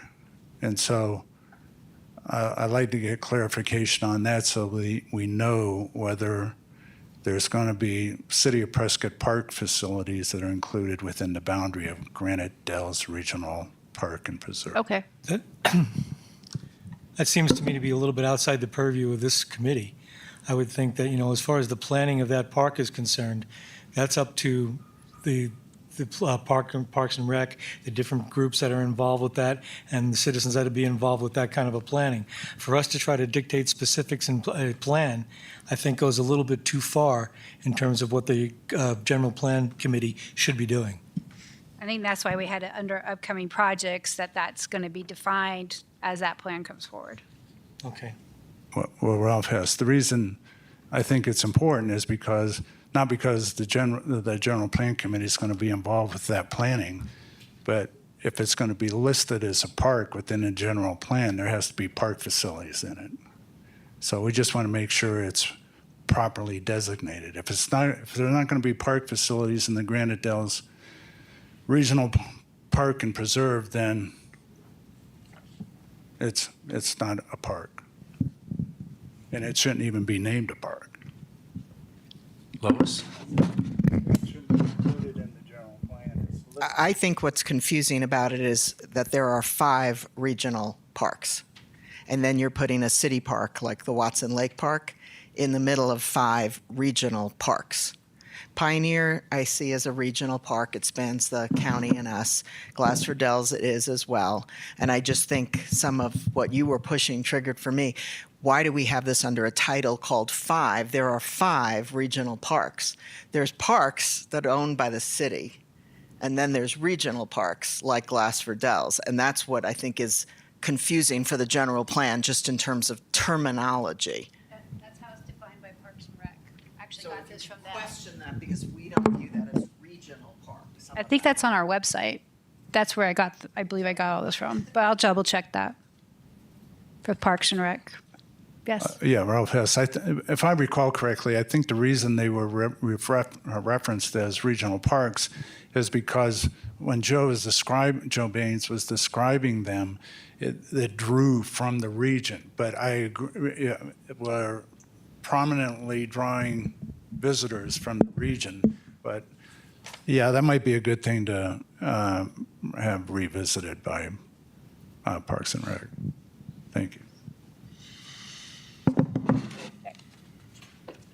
Tammy, Yes. are the wildlife corridors addressed in the environmental section of the? Yes, they were addressed in connectivity in another section. We have a whole section on wildlife corridors. Okay, so they don't have to be repeated in the parks necessarily. I understand what she's doing, so I'll address JD's comment. I would just like to add that I talked to Joe Baines on the way into this meeting, and he said that wildlife corridors and connectivity cannot be mentioned too much. So, My God, if Joe said it.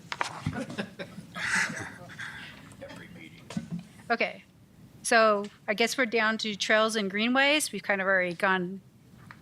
Are we done with the Parks and Recreation section? Hold on. No. Done. Are you on trails and greenways then? First, are we done with Parks and Recreation?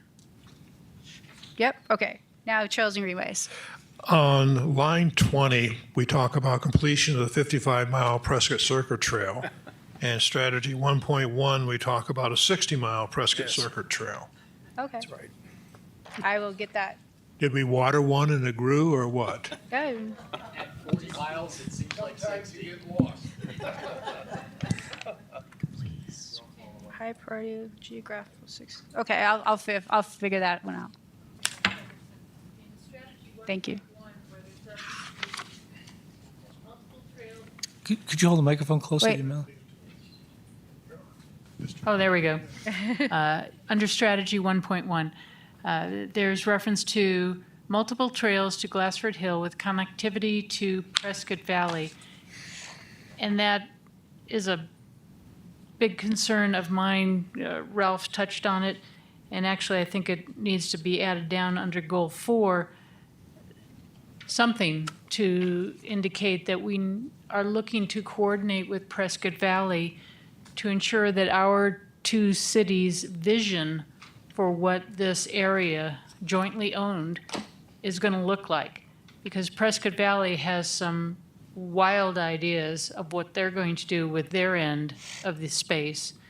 And I see that as completely apart from what Prescott citizens are imagining that area will be provided to them, not including ski lifts or mountain bike raceways.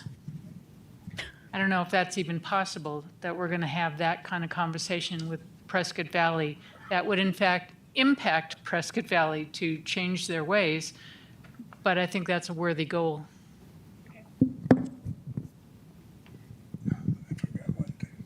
Ralph? Ralph Hess. I'll draw your attention to page 12, strategy 1.8, and I think some of the people who are here today are probably going to touch on this one, where it indicates partnering with Prescott Frontier Days rodeo organization to make capital improvements to the city-owned rodeo grounds.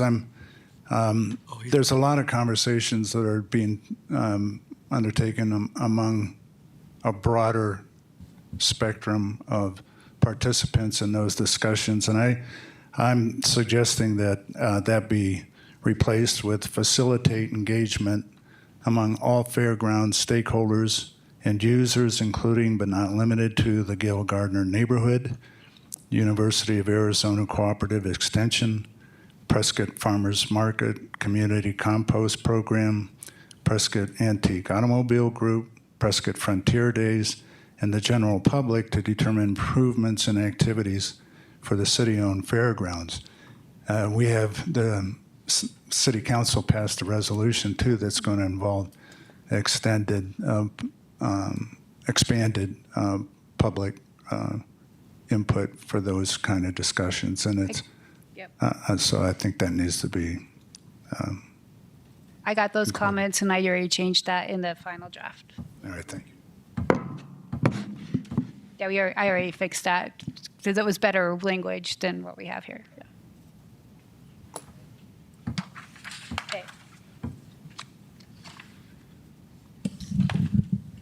Okay. Trails and greenways. Sure. Anything else under trails and greenways? Tammy, a couple of things. Huffman again. Link to Prescott Creeks under Strategy 2.1, and also a link for something, Strategy 3.3 Act Up. I don't know what that is. Okay. And the other thing is Under strategy 3.1, it uses that powerful word encourage. Is there anything else we can come up with there? We'll try to find another. Yeah. Encourage.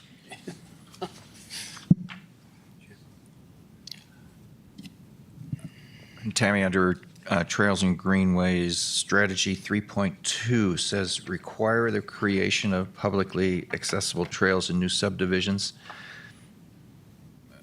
Is that something that we can do, is require? Or is that an encourage kind of thing? Well, I think that we already do.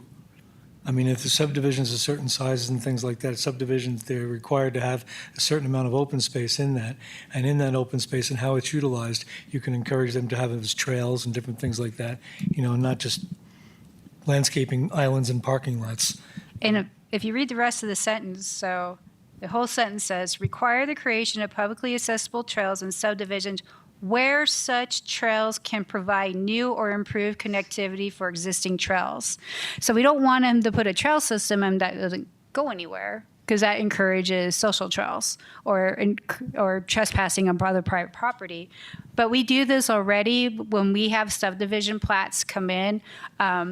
Our Parks and Rec department does review it for possible connectivity, and then they reach out and work with the developer on where that connectivity can be, and that's usually where we see the tracts of open Okay. space. So that's just where it can connect, Yes. basically. Okay. And then just one more thing. This is kind of a typo thing. Strategy 3.3, it says Central Metropolitan Planning Organization. Shouldn't that be Central Yavapai Metropolitan? Yeah. Okay. JD?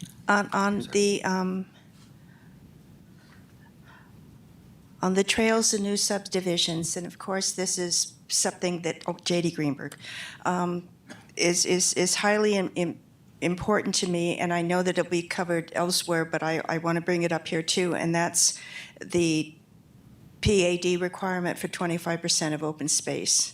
And I think we really need to be clear in the general plan what the open space for that meets that requirement is, rather than, the way it has been done in the past, where parking lots, tennis courts, planters, cul-de-sacs have been counted as open space. And the other way, when in talking about the creation of publicly accessible trails and new subdivisions, I would also, again, it isn't that difficult. It wouldn't cost the developers money if they would do those trails and align them with the corridors that the wildlife have already created. So it will help for the wildlife preservation. It may actually wind up saving the developers some money if they align them with the corridors. So how would you word that, JD, for example, on the open space of 25%? Well, That's addressed in the open space section in a different chapter. So we'll come back to that, but I would, regarding the trail, connectivity should be a high priority, and it should align with existing wildlife corridors. Got it. Okay. Ralph? Yeah, just an editorial comment. On page 12, where you have Granite Dells Regional Park, to be consistent with all of the references that you make to Glassford Dells Regional Park and Preserve, I'm suggesting that you include the full name of Granite Dells Regional Park and Preserve. On goal 4, for instance, on page 13, it does say Glassford Dells Regional Park and Preserve, but in strategy 4.1, it only makes reference to having partners and citizen groups draft trail plans and park amenities. It should be park and preserve amenities, just so that that's consistent throughout the section. Thank you. You're welcome. Tom? Just a minor thing on strategy 2.2. I'd like to throw in, if you could, in there, you talk about the Over the Hill Gang, and there's also the Yavapai Trails Association, PIMBA, Prescott Mountain Biking Alliance, if you could throw them in there. I'm part of the YTA board, so I'd like to get them a little Yeah, bit of a Bike- shout out if I could. So you Same got- thing with PIMBA. I'm not on their board, but So I like just think the Bike Trails Association and the Prescott Mountain Bike. Alliance, PIMBA, yeah. PIMBA and YTA. YTA, actually, George Seats started YTA, and he's the one that did the whole Circle Trail thing.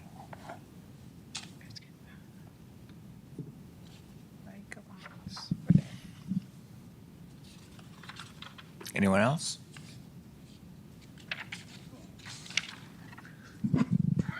Ralph? Ralph has one more. I overlooked on page 14, strategy 4.2, another reference to park and preserve. Following up, just be consistent throughout that section.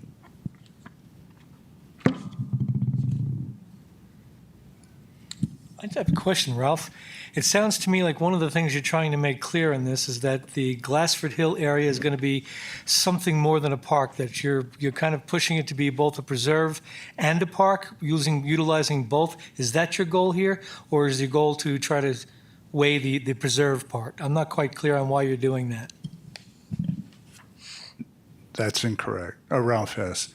No, my understanding is the name of this proposed area is going to be Granite or Glassford Dells Regional Park and Preserve. And I'm just trying to reinforce that that's what I understand the name to be. And if that's the name that they're working with, or even if it's just a working name, that's the name. And if we're going to be referencing it, we should be referencing it with its proper name, working name. Okay. We can add that. Is there anything else under trails and greenways? Okay. Next, pedestrian and bicycle circulation.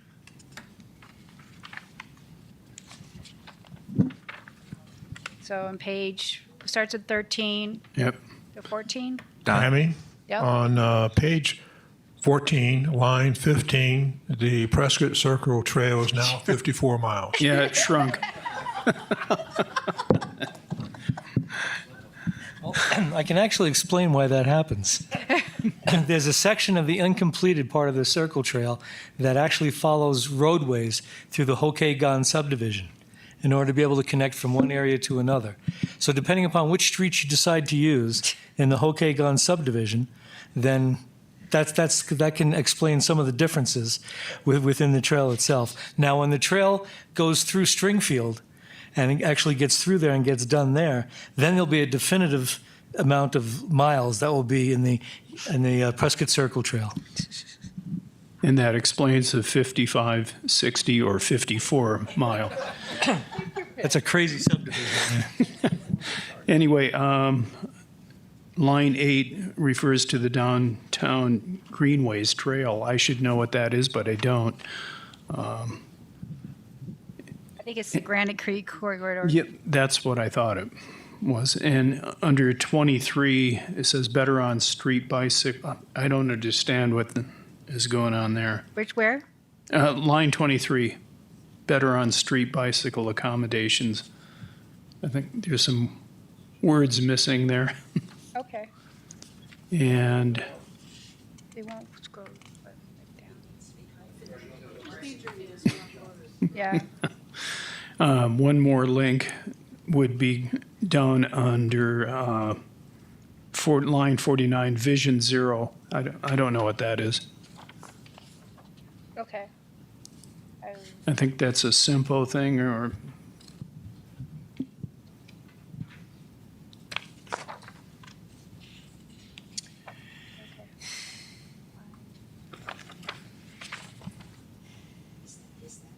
So does line 50 explain Vision Zero, or just?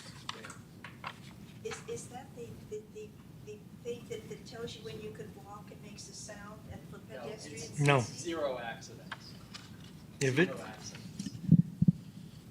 I think what he's referring to is Vision Zero is a plan that exists, and making a link to that plan to help augment understanding in here would be the thing to do. We can do that. Here it is.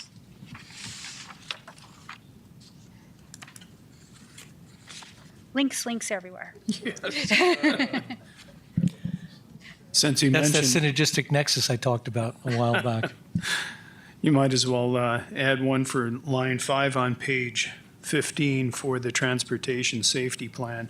We're going to have so many links on this thing, it's going to be. Great. Tammy, Yes. on page 15, on line 22, we start off talking about basic elements of complete streets. But if you go to line 26, it says basic elements of complete streets. Are we repeating ourselves in these little sections? Okay. We will look at that to see where we can cut it out. I think this was, some of it was from the, this is from the Bike and Ped Committee. So I'll make sure we're addressing that properly. Complete streets.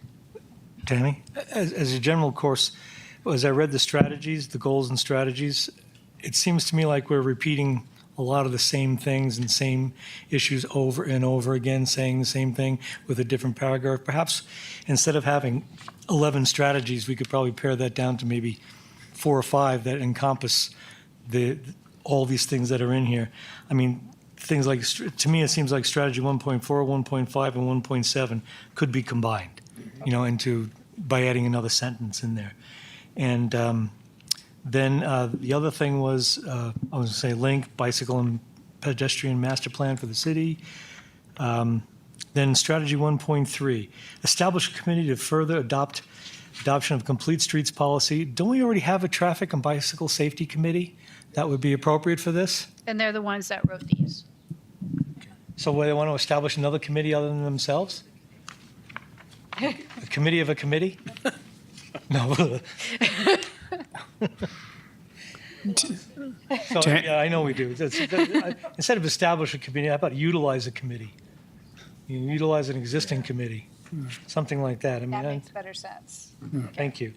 And on strategy 1.9, you have a thing that says, American Bicycle Friendly level of community staff while pursuing a higher ranking. I'm not quite sure what that entails. Okay, I'll ask for clarification. Okay. And then strategy 1.11, retrofit existing roadways to provide multimodal facilities. Sure. Get right on it.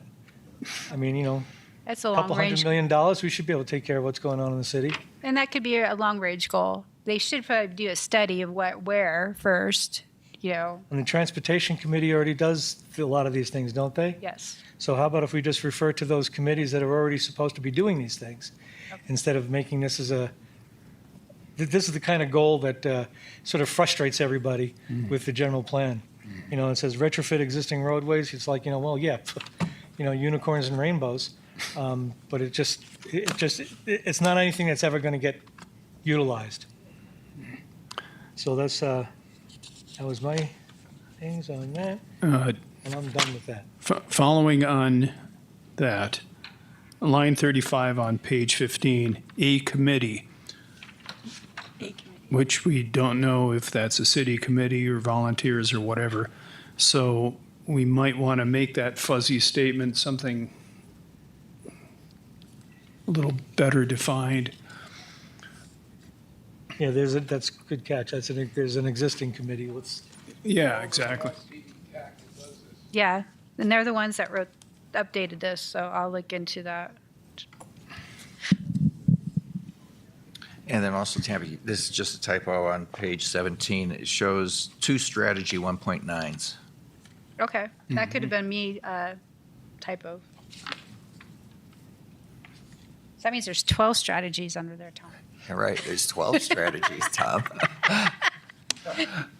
Ralph? Ralph Hess. I'm going to suggest that we have some stronger language in here again on the second paragraph under complete streets, Vision Zero and transportation safety planning on page 15. I don't have numbers on the copy I printed. It's the second paragraph where it says, it is important for the processes to consider, that whole phrase I think just doesn't do anything. And what I'm suggesting is that we replace that with transportation projects and strategies must increase the safety of the transportation system for motorized and non-motorized users. That doesn't say much more, but it's, I think, a stronger statement. And similarly, the next sentence, the city of Prescott should explore every opportunity to apply any proposed solutions. I suggest the city of Prescott will apply any proposed solutions. I like to avoid the shoulds, I guess, that should throughout this plan as often as you can, because one other item is, in addition to the redundancy on this complete street paragraphs at the bottom, when I first read that complete streets policy at the top, that first paragraph, I kept wondering what complete streets policies were until I got to the bottom. So maybe if you move that up in order so that people aren't like me wondering what that is. Okay, we'll reward that and combine it. One thing I'd like to comment on that is that I'm shoulds, I mean, maybe the word consider or something like that. I agree with the word should being kind of weak in there, but I also don't want to have a thou shalt in there as well. So I want to make it clear that this is not a directive for the city to do absolutely that thing. But consistently throughout the plan, I think we've been saying, trying not so much encourage, we want to take the word encourage, should, things like that, but I think that there needs to be another way of being able to help the city move it forward.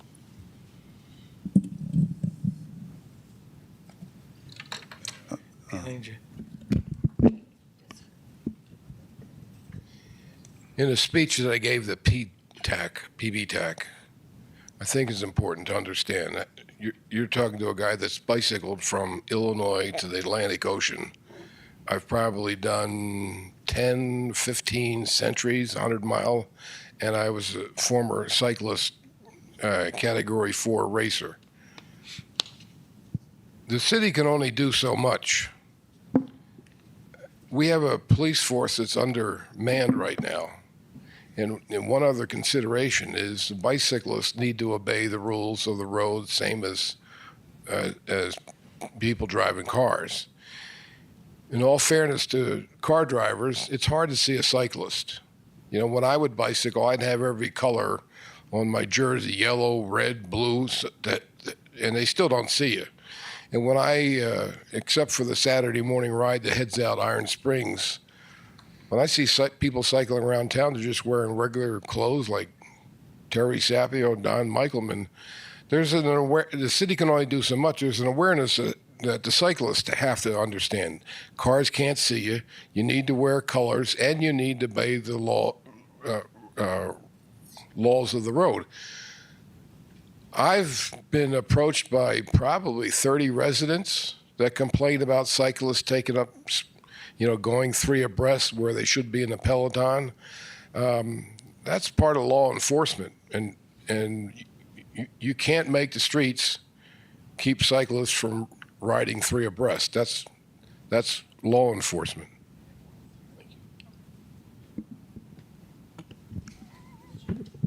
Tammy, Huffman again. Strategy 2.2 under goal 2, yeah, obviously. Page 16 refers to a traffic impact analysis. Not quite sure what that is about.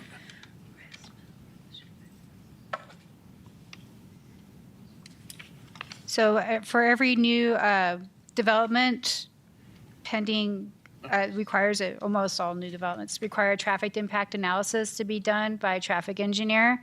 So they're saying to add, if there's a way to add any bicycle lanes. Okay. Thank you.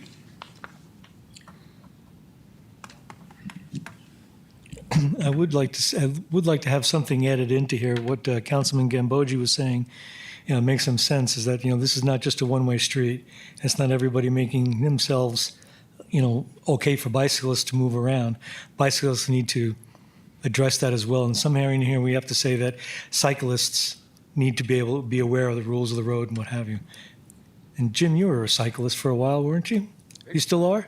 Yeah. Good for you. Or educational program, Sure. create an educational program or something to educate the public about bicycle protocol, maybe? 1.9, number 1, talks about encouraged bicycle safety. You could expand on that a little bit. Yes. I had a question about the next one also. Would it be important? This ranking, city ranking, is that bicycle safety? Higher ranking, the American Bicycle. Yeah. So we don't know where we rank in that. Okay. And from what I've heard, we're not very, people are kind of scared to ride bikes around. So. Okay, anything else under pedestrian and bicycle circulation?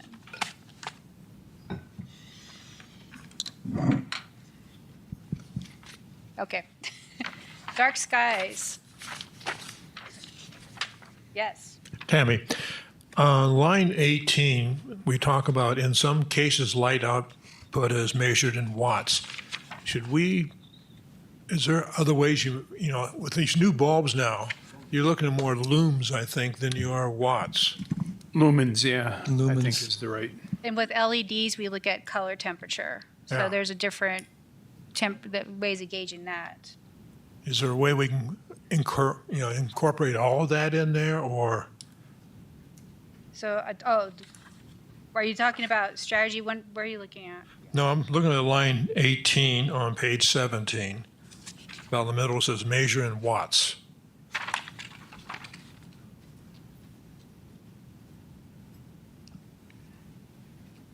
Okay, we'll look at that to see what we can expand on. Most of the time it is lumens. But actually, Don, I think it says in some cases, light output is measured in watts. So then it does address LED lighting. So do you want to are you saying it should be standardized in lumens or what? Something that That all kinds of lights work. Okay, so maybe we can change it to lumens. Why do we need to say it at all? Because that's something that'll be addressed and when we do when we look into becoming a dark sky city, there's a lot to it. Yeah. So that's something we'll have to look at of how the National Dark Sky Association, how they measure it and be consistent with them. Okay. It's usually our lumens and then LEDs with temperatures. Okay, and under residential lighting, it says light sources should not be visible across property lines. What does that mean? It means if somebody has a light in their house, you shouldn't be able to see it, or You shouldn't be able to see the bulb. should not be able to see the bulb? Oh, okay. That means the dark skies are fully shielded and when you look at the light fixture, you shouldn't be able to see a bulb. Okay. Andre, did you have something? Why do we need to say how the light output is measured at all? What's the point of that sentence? We will, when we do adopt a dark sky ordinance, that we will have measurements of how it's measured, because when people come in with building permits, and this is already done with the county is a dark sky, they have some dark sky designations in the county. So they have it all by lumens, and then there's only so much you're allowed to have on your property. So that's something that people will have to submit as part, if we go to becoming an official dark sky community, that they'd have to submit as part of their building permits. Well, But we don't need to probably say it in the general plan because we don't know how we'll measure it. you just want to refer to the whole thing as photometrics. It's basically what you're doing.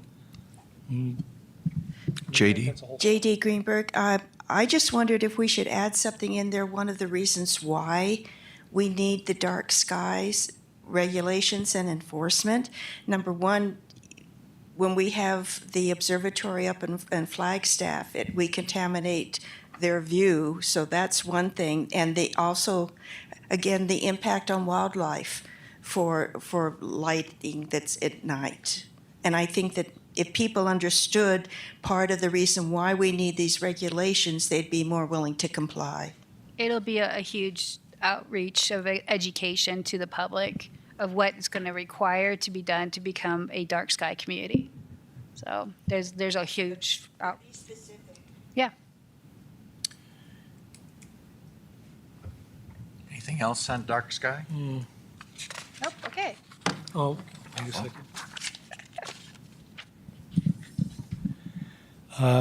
Strategy 1.2. Street illumination, street lights, residential areas should occur only at intersections to illuminate signage or when unusual safety concerns presents. And so the question is that we have access to parking lots, emergency services areas, things like that. So there's a lot of other areas other than just intersections.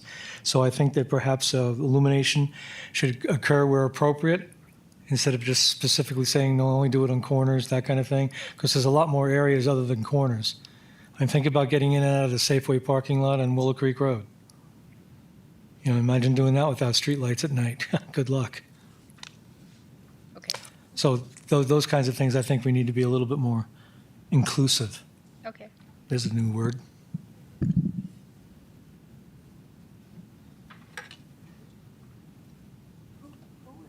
enforces it?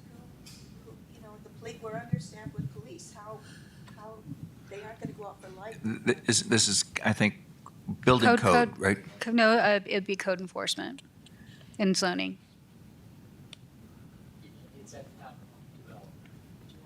And we address that at time of development. We look at the photometrics and the lumens at development. So this will actually add single-family residential houses to that review too for lighting, rather than just commercial and multifamily. Before we get off of dark skies, on strategy 1.3, because I can just imagine somebody, a citizen, asking me this, where it says adopt a residential lighting code, is that indicating existing? So we're going to, by code enforcement, go around into existing neighborhoods and We're going to educate. So this is what happens when you try to become a dark sky community, because the National Dark Sky Association will come in and do an evaluation to see where areas that might need to be adjusted. Then we reach out to those neighborhoods to say, hey, we need help. We need your help. And so it's all about education to try to get people to, if they have excessive lights on their property or lighting, the light fixtures they have, to try to encourage. And it could be, like we do with water resources, we have incentives to maybe create some incentives to have people convert their light fixtures. Right, so I get encouraging and carrot and stick, but is a lighting code such a stick that people could be held under violation if they do not change out the lights on their garage to? If they do a remodel, yes, we can look at it at that time. But if it's existing, it's existing. But unless they're doing a redevelopment or upgrades to their property, for residential, we would educate. It's all about education with those. Try to get the neighborhoods, like if certain areas or certain properties have excessive lighting, that maybe we educate and, like I said, create incentives to try to. I'm all for that. I'm all for a big stick to Yeah. get people to turn It's down a lot the of lights. education on that I'm just one. wondering, because I can imagine the question coming to me, if we adopt a code, is somebody going to come ding dong on my door and say, change your lights? Does that include an exception for Christmas lights? Those are already exempt for codes in all communities.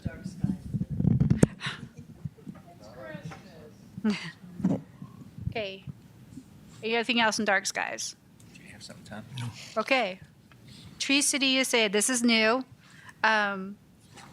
It's something we had on our survey that we did last year about becoming a Tree City USA, and I also included the link so people could see what a Tree City was. Prescott Valley's been one for like 20 years, and so that's something that we were All they needed was looking at. one tree. Wow. But it's something that when you're looking at climate change, climate effects and such, that we want more shade. The idea is to create more shade to prevent the heat island effect. So that's kind of what the Tree City does. It looks good for a community too, but it's something that we were wanting to look into to see what it would take to become a tree city. So, and we had support from the community. There was overwhelming support in the survey. But this is about looking into what it takes to become a tree city. Tammy, if you look at line 27, we talk about reduce energy costs by shading buildings and so forth. Do we get in a conflict with Firewise and their 30-foot rule? It depends on the type of trees. That have to be a very big tree to be 30 feet away and shade a building. I think that the point, and it's a very good point, by the way, I think the point that needs to be made is that trees and shading and homes and things like that need to comply with the wildland-urban interface rules and regulations as well, and that needs to be mentioned in here. Okay. So I think that that's, In areas that are in the woody. I have trees surrounding my house. I have locust trees, so in the wintertime, they approach sun, but in the summertime, it does have a huge effect on my electric bill, and it Sure it keeps does. my house cool. I don't have to turn on my AC till like 1 o'clock in the afternoon. So, I mean, I'm and if the very trees are already thankful. there, then it's. And we plant more. My whole front yard is all locust trees.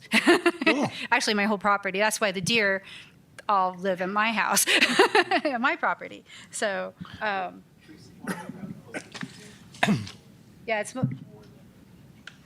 yeah, so if areas that are tree cities, it's mostly in the city right-of-ways or on city properties that we're looking at, and encourage like commercial developments in parking areas to have a little bit better tree coverage, mostly the existing parking areas that don't have any landscaping. But then we have the water issue. So One quick one. Could we also encourage the right trees, the trees that don't use lots of water, don't get infested with bark beetle, all those, include that kind of information so we're not causing another problem? Tammy, J.D. Greenberg, when I think, because I spent some time at Purgatory in Phoenix, so I'm well aware of the value of trees.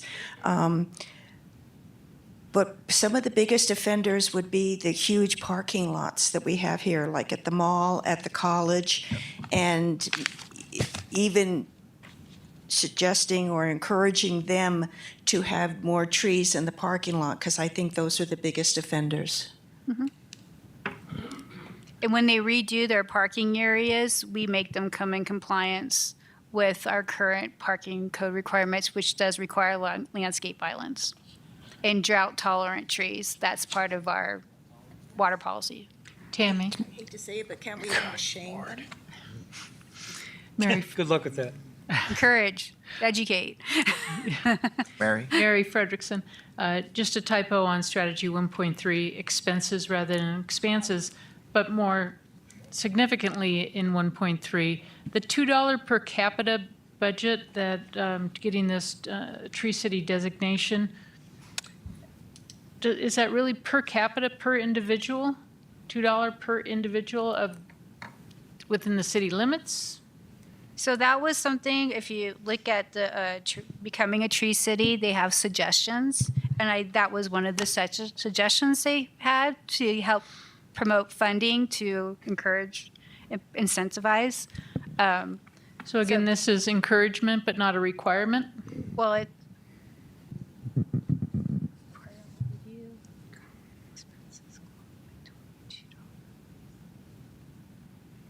Spending at least $2. So if you go up to, if you go back up into the document where it has the 4-step framework consists of maintaining a tree board, so this is stuff that's encouraged to become a tree city that you need. The 4-step framework, maintaining a tree board or department, so we would have to create that. Having a community tree ordinance, that's where we put what kind of trees and stuff. Spending at least $2 per capita on urban forestry. I don't know who does that, so I'll look more into that, where that came from, the $2. So that's where that $2 comes from. Right, and So- there is language up here, staff has been reviewing what is required to apply. Although I do like under strategy 1.3 that volunteer services and donations can go into that $2 per capita, and putting a dollar value on volunteer services is flexible.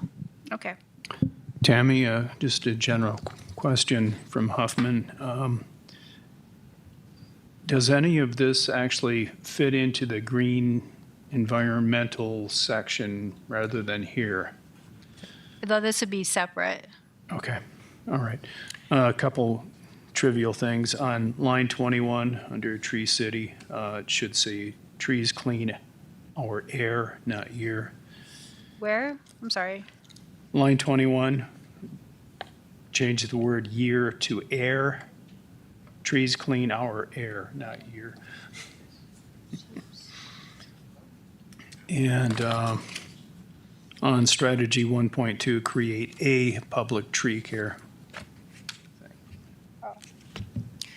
And by the way, my clock has run out. I've got a 4 o'clock. Thank you. At least you don't have to drive to Durango. That's true. Okay, anything else yes. under Tree City? I have a couple of things. One of the things generally that I'm a little concerned about here is we seem to be, running headlong into starting in yet another committee, board, department, and things like that within the city. And I think that, we need to be more cautious about that rather than try to be so proactive with that kind of thing. So reviewing city framework to determine which department would oversee the program and designated tree board or department. I would just say tree board, get rid of that and just use an existing department. And Joe, you know who I'm talking about. And the other thing was creating a public tree care ordinance now to protect the urban forest. Now, I would assume that would be a tree care ordinance for trees that are in the public domain and not trees on my property. Correct. But the trees that are part of the Tree City program. Okay, so the trees on my property are exempt from all this. Yes, And- this is looking at commercial and city properties. Right away. Okay. And and the $2 per capita, I'd remove that until we knew exactly what that is all about. I mean, that's just silly talk in my opinion, but Sure. that's Okay. it. $2 per capita, isn't that part of getting the Tree City That's part of the framework. part of framework? Right, okay. So yeah, it's required if you want to be a Tree Well, City. you have $2 per capita for what? A year, an entire program, 10 years, 6 months? I'll look at the criteria to see if it's spelled out a little bit better. And right now, that's hovering close to $100,000 a year, the city. I'm sure there are other areas the city could use $100,000 in that are equally as important. Well, but there's nothing here that indicates that it's a per annum budget. That's why I want to find out what that is. Could Because just if be it's $100,000 the a life of the year, trees. I'm curious too. $100,000 a year, fine. $100,000 a month, a week, 6 months. I'll look for more clarification in their criteria. Anything else under Tree City? Okay. We have some speakers that want to speak on this section. Hold on. Earl? Okay, he left. Okay. I have one. Oh. I have one, before we get there, I'm going back to this, Ralph Hess, going back to strategy 1.3 under the Tree City. If we're going to be looking for more detail on the $2 per capita, I think it'd also be helpful to see if they can give any more specificity with what other investments are eligible to count toward that $2 per capita budget. Thanks. Yeah, we'll look into that a little bit more. Okay, Earl's not here. Joanne?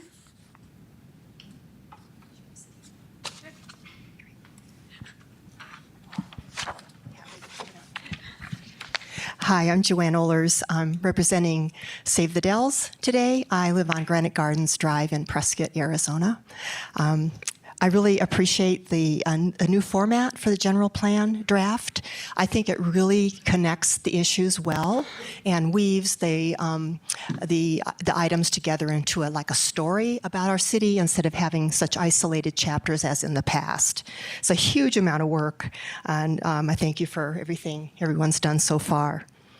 I have some points to share for your consideration, and as usual, everything is marked up because many of the comments I wanted to make have been made by others, so I'm changing my order a little bit. The first thing I wanted to, I'll send you a clear copy. That's okay, yeah. So I was looking at first of all, let's start with on page 6. I don't have pages or sections for everything I'm saying because they're kind of integrated. And it had to do with the historical background on the Prescott area, talking about our indigenous people here. I wonder if it would be possible to put in the Yavapai name, the actual indigenous name for the tribe. And it's what we see quite a lot around now. Those names are being used as the people call themselves instead of what we call them. And I don't have that name with me right now, but I could share that if that was something that you wanted to consider. Then I do have something on page 15. It talks about the Complete Streets, Vision Zero, and Transportation Safety Planning. On this item, the Central Yavapai Metropolitan Planning Organization is mentioned as being responsible for those things, Complete Streets, Vision Zero, and Transportation Safety. But SIMPO now has announced other initiatives that they're moving ahead on. For instance, they want to and plan to facilitate regional environmental needs. They also want to confirm areas of need with member agencies. They plan to be facilitators for wildlife corridors and migration, open space, trails, and air quality. So I would suggest that wherever those items are mentioned in this plan, SIMPO is mentioned also. If they're being mentioned for roads and multimodal, then maybe they should be also in those other areas. So thank you for that. Let's see. I'll jump around just a little bit. I apologize for that. I guess I'll go to on page 12 and other pages too. And this is something that JD also addressed. And it goes along with being consistent and connective in the chapters. So there's a lot of mention of wildlife in certain areas that is important. Sometimes wildlife comes out in an early portion, and then we kind of lose track of it later on. So there are many places in this draft where wildlife could be included, and I know we don't want to be repetitive or go overboard with it. But for example, in the this must be this is on page 12, goal 2. Establish recreation strategies for Willow Watson and Goldwater Lakes to continually improve and enhance assets for residents, visitors, and I would suggest adding wildlife in there. Strategy 2.4 talks about Goldwater Lake, accommodating recreation demands, and I would add compatibility with wildlife. I think it's really something that's in our view quite a lot. It has to do with funding in many cases as far as roadways go, and possibly for other recreation services. I don't know how that works exactly, but sometimes if we emphasize the things that people have emphasized, for instance, in their outspokenness and their surveys, and that makes our city more what we say it's going to be, if that makes sense. Let's see. Then the last thing I have on here is a comment about something that I couldn't find in any of the drafts that I've looked at. And if I look at page 47 from the 2015 general plan, which is growth management goal 5, it talks about promoting effective management and mitigation of negative growth impacts, such as light pollution. I know that we've talked about that. Loss of landscaping, site disturbance, which I'm interpreting as mass grading, erosion, construction on hilltops, ridgelines, and the loss of open space. So this idea of site disturbance and hilltop construction may have gotten lost from one plan to the next, and so I'd like to bring that up. And I do see there's one more thing that I skipped over for myself. Was actually mentioned already in the dark sky, glare and lighting section. This one, I really like the idea of being a dark sky city for many reasons, but I think something that could be mentioned in this regard is not just even wildlife in general as benefiting, but birds. We have important bird areas in our region that have been designated by Arizona Audubon. We are a magnet for birders. Birders come here in the winter and any time of the year. They come here to look at these huge migrating flocks that we see at Watson and Willow, and even at Granite Basin and at Goldwater Lake. They come from all over the world to see these migrating birds. And migrating birds are disturbed by lights. Maybe you don't know that birds migrate at night. And this is something that would maybe be part of the education. There's also a situation where these birds, they get confused if they are thrown off by lights the same way that insects are. And so they end up spending energy trying to find their way, and then they are more vulnerable to being preyed upon and so forth. And also wanted to mention that Audubon has a wonderful program. It's called the Lights Out program. And they're really interested in helping cities and towns become involved in that part of the dark sky situation. And that's it for now. Thank you very much. Okay, thank you. Okay, anything else? Great Places neighborhood. Oh, wait, sorry, Deb. Sorry about that.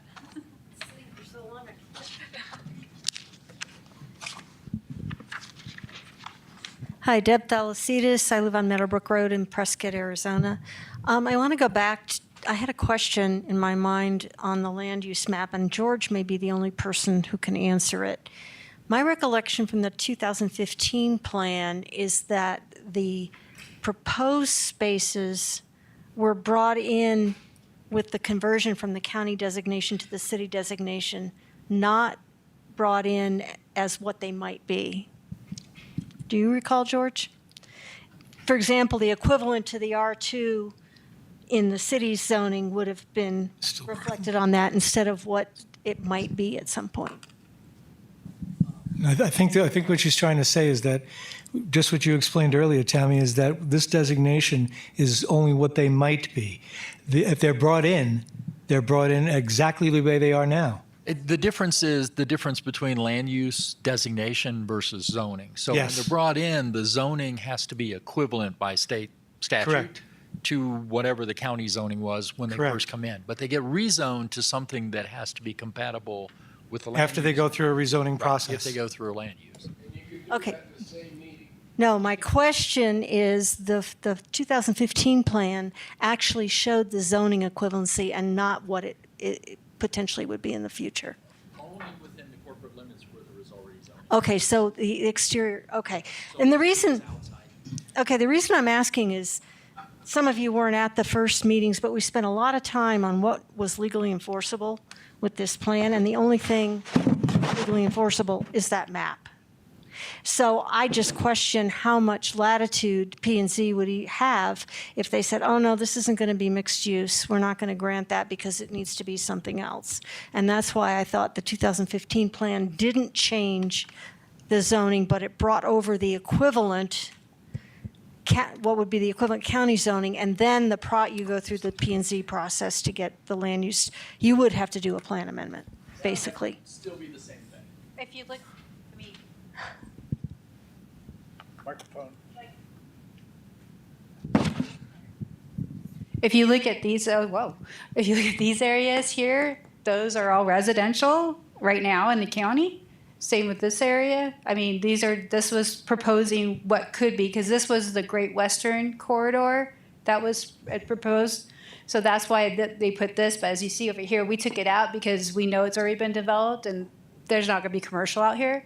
We did keep this one because this is a prime commercial corridor, and we know with Prescott Valley coming in that could still be, that could still be a major corridor there. But we took the ones out here because we know Great Western, there's a high probability it's not going to happen. And if it does, there's already residential development through here.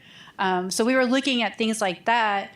We kept this one. We know that through AED, that's already approved for that.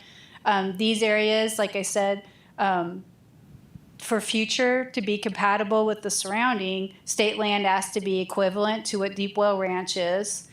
And then we already knew, like I said, this one, which is outside the city boundaries in the process of trying possibly being annexed. So the idea with this is just to look at what the future uses could be in that area. So we took out these commercial areas. Same with this one. This was Deep Well Ranch. So we fixed that. Okay.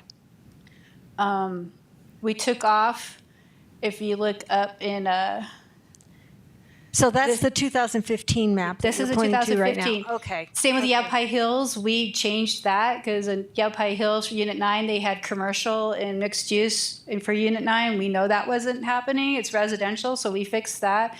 So we went through, George and I, and we go, well, these things need to be updated because we know that's not going to happen. And then we looked at the future, which is mostly this area here, North Prescott. We know that's our growth area. For good planning purposes, what should go here? But we know the likelihood of this being annexed in the next 10 years, it's still ranching. They want to keep it as ranch. I think they have to, as part of the Deep Well Ranch, keep it ranching. We know the state land department, it's on their radars as possibilities for this to come up at some point. They're looking at future for that. There wasn't really anything else we changed except expanding the boundary. And in then regards to uses, it's all what's already there. Okay, and then going back to Ralph's question about the distinction between recreation services and open space, on the 2015 map, did that distinction exist? Nope, it's recreation and open space, it's the same thing. It was one thing? Yep. Okay. So we didn't change that. the fact that that's legally adopted as something that doesn't exist in the land development code, because you're either recreation services or you're natural open space, that's not an issue legally, since We have it because it's been like that since 2003. Okay. All right.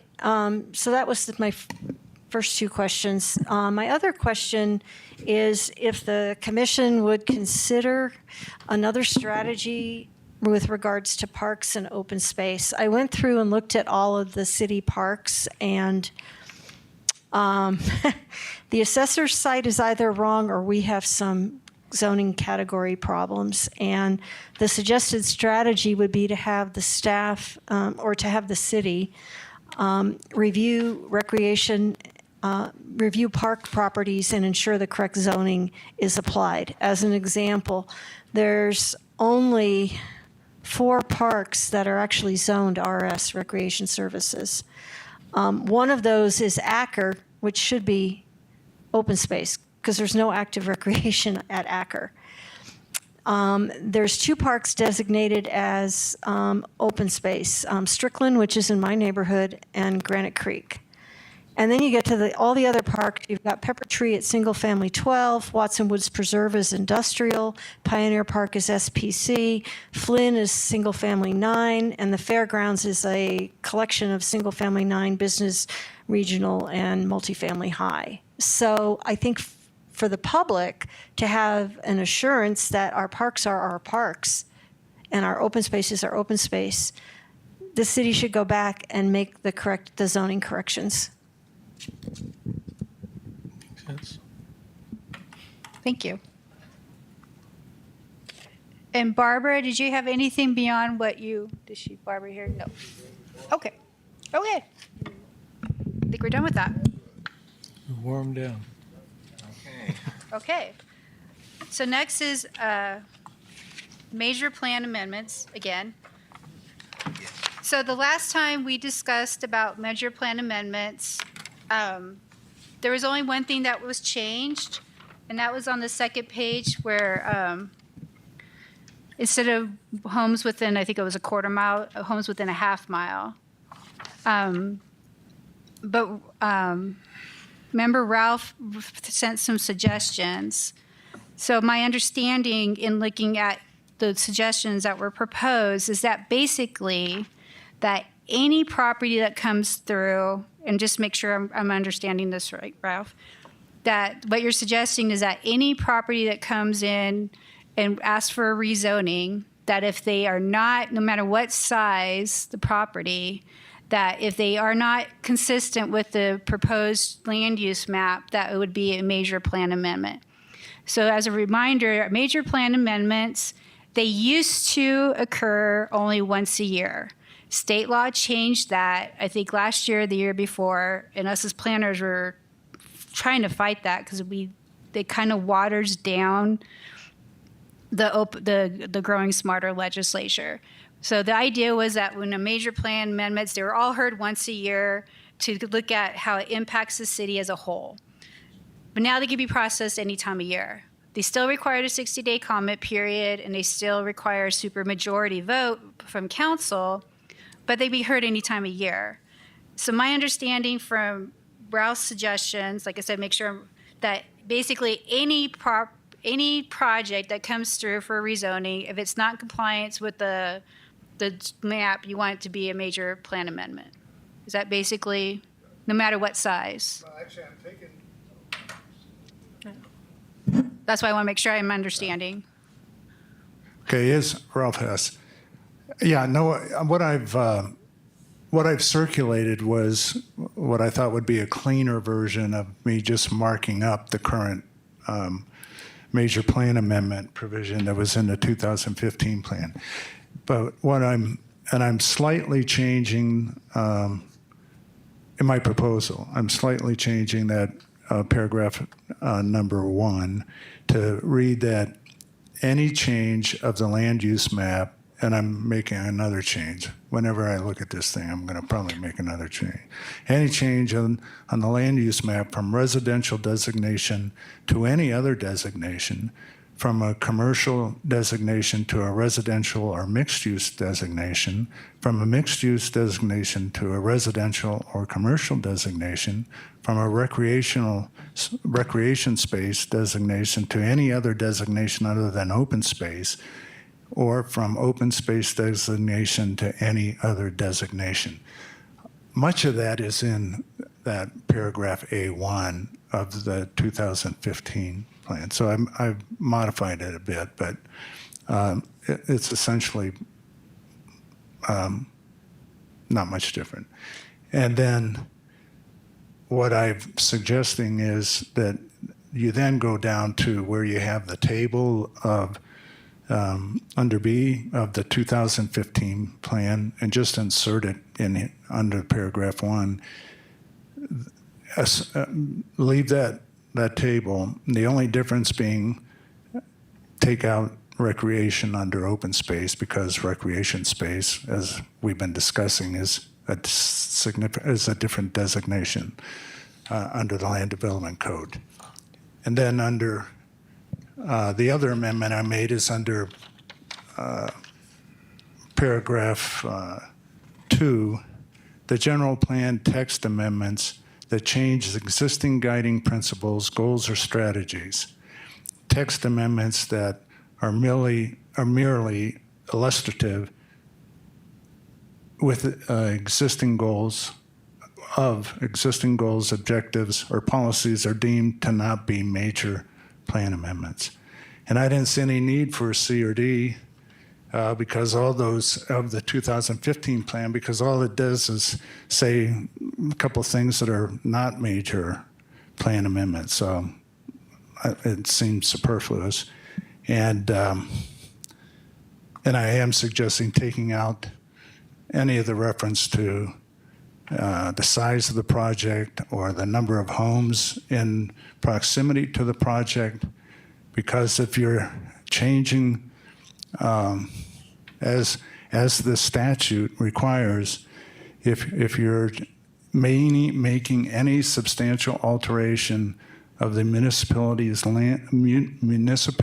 land use mixture or balance as established in the municipality's existing general plan use element, that's a major amendment. So We set forth that is the municipality defines it. And so that's, and I'm also adding that statutory reference so it's more clear that the city is directed to set forth the criteria. I think under the 2015 plan, the way you read it, it sounds like everything that is defined in here as the criteria is required by statute, and that's not true. What's required by statute is for the city to define the criteria. And this is the criteria that I think, and I'm suggesting, meets the statutory requirement of a major amendment, which is a substantial alteration of the land use mixture. For any size parcel. So we have one coming through right now. It's 0.6 acres that has to do a plan amendment, but we are processing as a minor because it's only 0.6 acres. But what you're proposing, that 0.6 acres will have to go through a major plan amendment. Well, I don't know because okay, Ralph asks again. What is the designation of the, what'd you say, 0.6 acres? So it's going from single family to multifamily to match the surrounding area.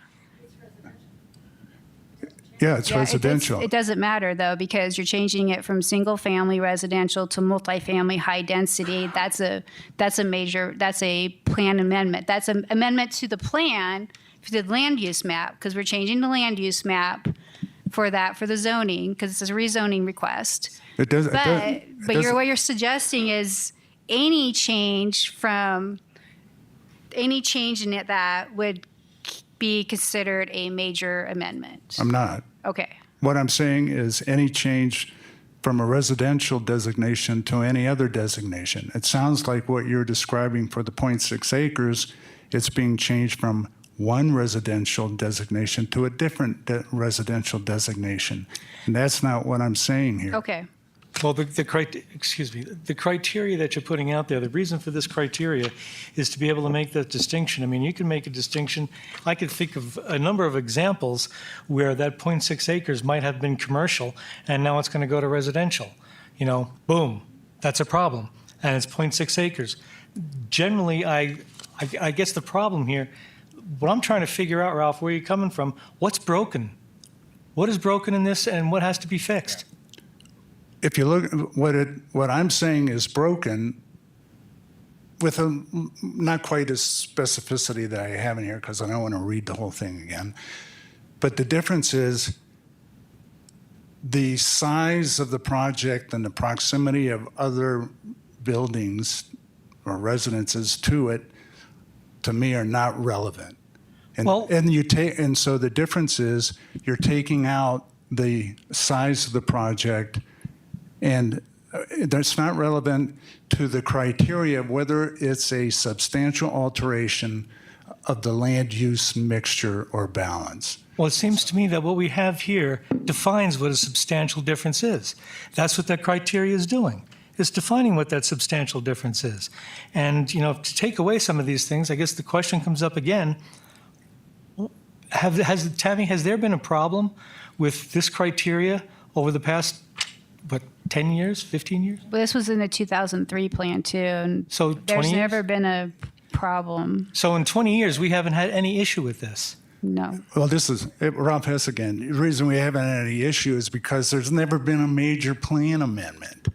And the reason there's never been a major plan amendment is because you've got this unnecessary provision in here about how large the project is and how many homes are within a half mile. And what I'm saying is there's no relevance to the size of the project or how many homes are in the vicinity when the determination is there a substantial alteration of the land use mixture. And so, Ralph, okay, I'm listening to both sides here, and I have to agree with Tom. What you're really proposing here, Ralph, is that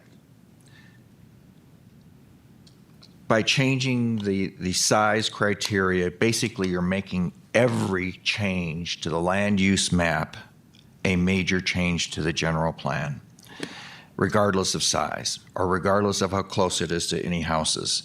Now, we've already talked about changing the criteria from a quarter mile to a half a mile so that that makes it more likely, but not very likely, that it would trigger the major change to the general plan. And I think that what you're going at, Ralph, is that once we have this general plan and the land use map, we don't want any changes unless it goes through, of any size, of any proximity to any development, unless it goes through the major change process, which means a supermajority vote on the city council, which we all know means that's virtually impossible to get unless there's overwhelming support for whatever the change in the zoning is going to be. And I disagree that we need to take all of this out of here. I think changing it from a quarter mile to a half a mile, like we discussed in the previous meeting and when we covered major plan amendments, is sufficient so that people that are affected by the change have a voice in the change in the zoning when it goes through the major plan amendments. But if we don't want to trigger it for virtually every change in zoning, and that's what you're recommending, Ralph. Okay, Ralph that's not what I'm recommending.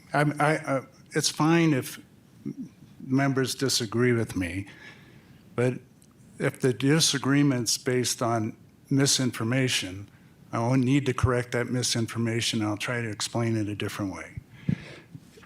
Each of these categories, it's every change is not going to trigger a major plan amendment. And if you look at the table, for instance, residential uses, if the change is from a very low density residential use to a low medium density residential use or a medium high residential density residential use, it's not a major plan amendment under my proposal.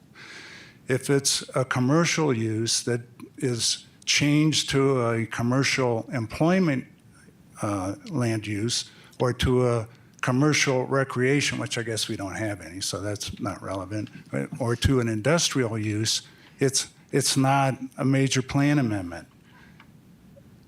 And so every change is not going to be a major plan amendment. It's only going to be when you change from residential to something else, so you're protecting residential property. It's a change if it's a change from commercial to residential or mixed use, or from mixed use to a residential or commercial, or from a recreational space to other than open space, or open space to another designation. So it's not every change in the land use map.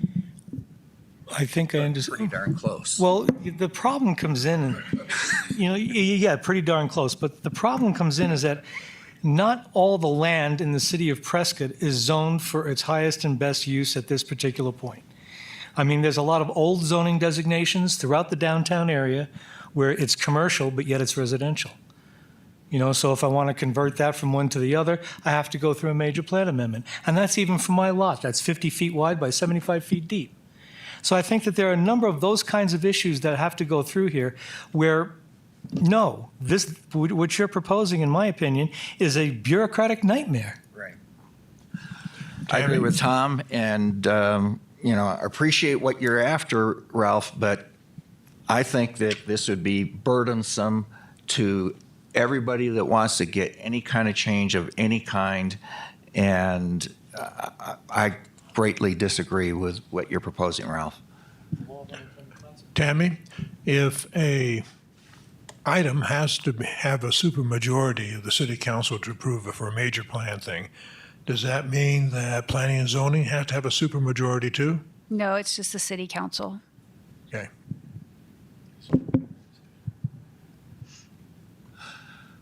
All right, so what do we want to do with this? Let me ask Ralph, you may have said it, why did you feel like we needed to make a change? How is this change improving the situation? Okay, Ralph Hess. Because going back to the statute, I'm looking at this purely in the context of what the purpose of a major plan amendment is. And if you look at the statute, the focus is on a substantial alteration of the land use mixture or balance.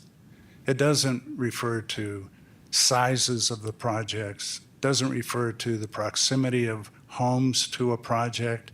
And when you look at what my proposal is as compared to paragraph A1 of the 2015 plan, the 2015 plan reads, or paragraph 1A reads, any change on the land use map from a residential designation to a commercial or mixed use designation, from a commercial designation to a residential or mixed use designation, from a mixed use designation to a residential or commercial designation, or from an open space designation to any other designation.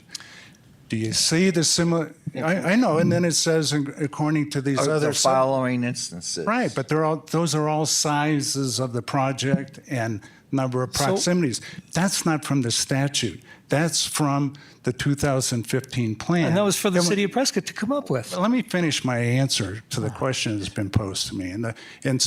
What I'm seeing as the need for the change is the only change I'm really substantially substantially making, is deleting the size of the project and the proximity of houses.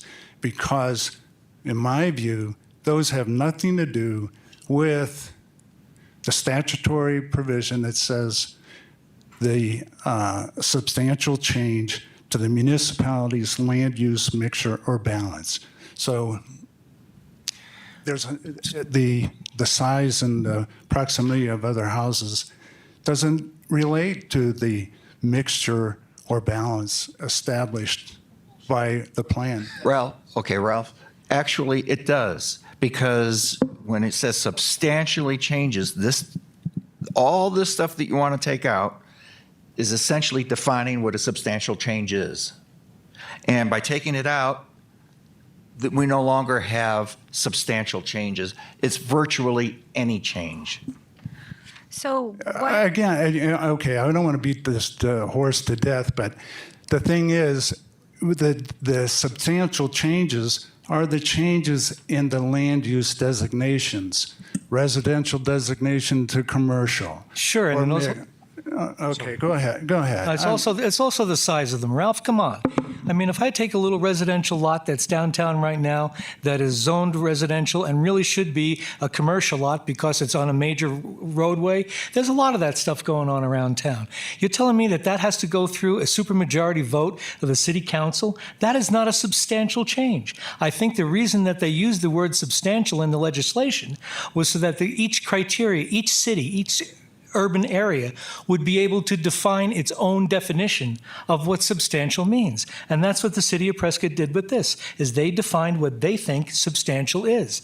And that's what we're looking at over here. That's my opinion. I mean, the word substantial is not specifically defined in state, because substantial in Sierra Leone is going to be different than substantial in Prescott, which is different than substantial in Phoenix. So everybody gets to define what their own idea of substantial is. And this is our definition. To take that away from there puts an onerous burden on us trying to achieve some of the goals that we have in the general plan as well, where we're trying to get certain land uses in particular areas. We're trying to clean up historic districts, different things like that.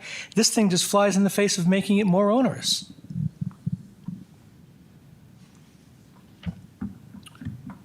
Okay, so what do we want to do with this? Do we want to just leave it the way it is? Do we want to take a vote on this, or what do we want to do? We're not scheduled to vote. yeah, Deb would like to speak on this. One of the things that's bothered me about this plan is there's nothing in the plan that addresses infill development and the impact that it could potentially have on existing residences. So, to Ralph's point, and to Tom's point, tell me what the difference is between 40 acres and 39.5 acres. A half an acre. If your project is 39.5 acres, it's not a major plan amendment, but if it's 40 acres, it's a major plan amendment. Tom, if a project is 0.6 and it's in an area that's developing commercial, how hard is it going to be to get a supermajority? Not hard. It's obvious.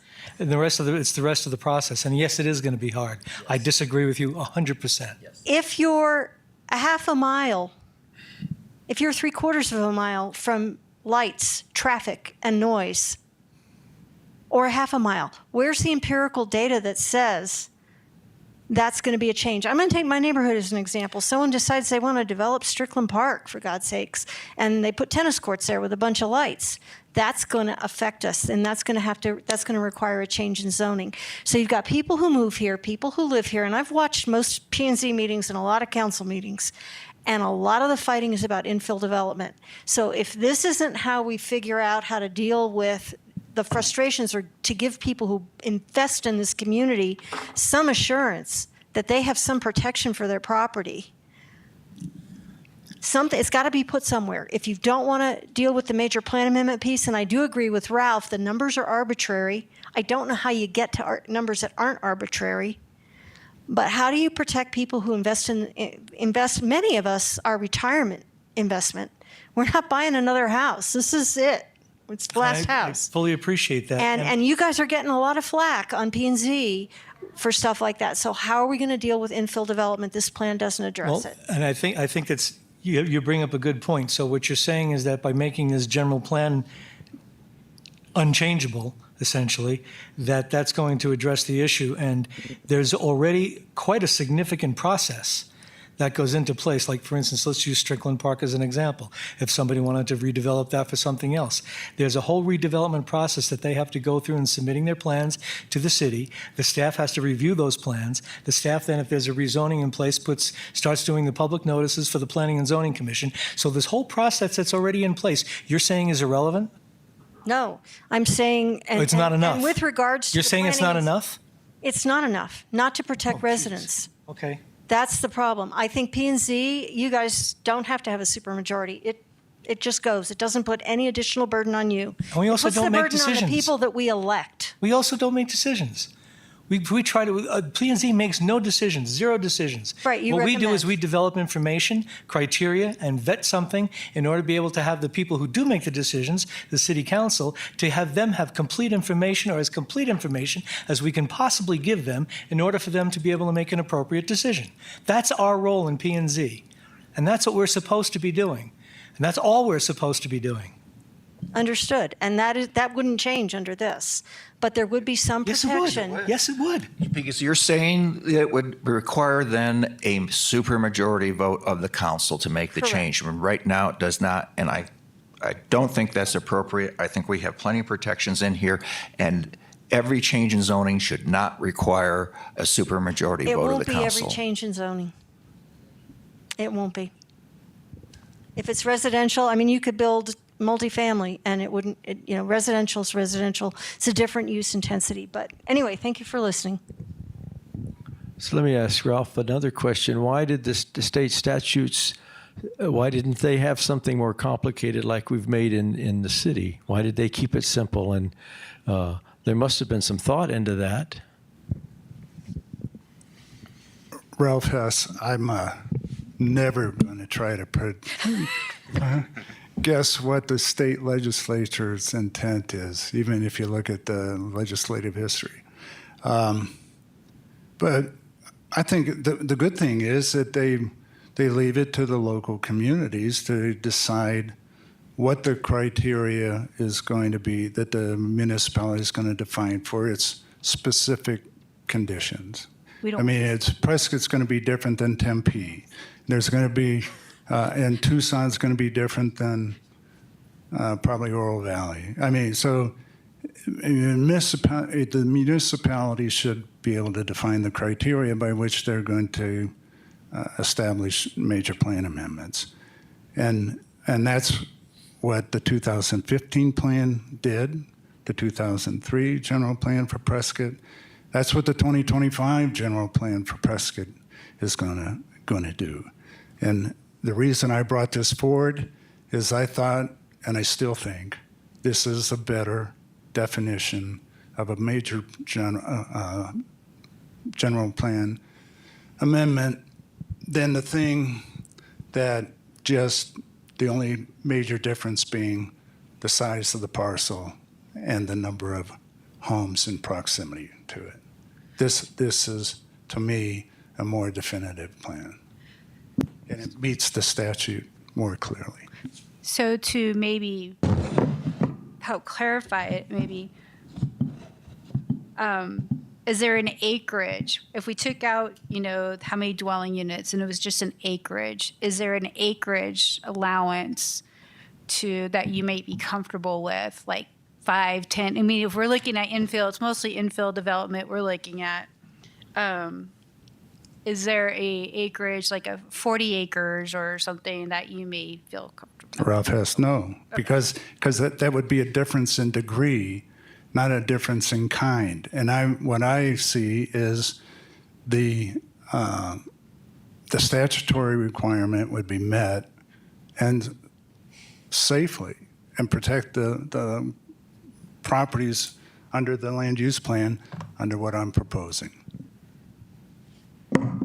So maybe we should take a vote of the committee who's here, just to see. Point of order, this is not set for an action item on the agenda. For consensus that we've done the last 2 times we've Could do that. discussed this, yeah. So who's comfortable with how it is now with the change that you guys made last time for the half-mile criteria? 1, 2, 3, 4, 5, 6? No, you're not comfortable with the way it is now? Okay, so 6, and we have 1, 2, 3, 4. Okay. So it's more a majority. So what we'll do, let's keep it as is now, and then we'll see what happens with the 60-day comment period, what we hear from the public. Thank you, Tammy. I think that's fair to wait and hear if this is an issue that resonates with the public.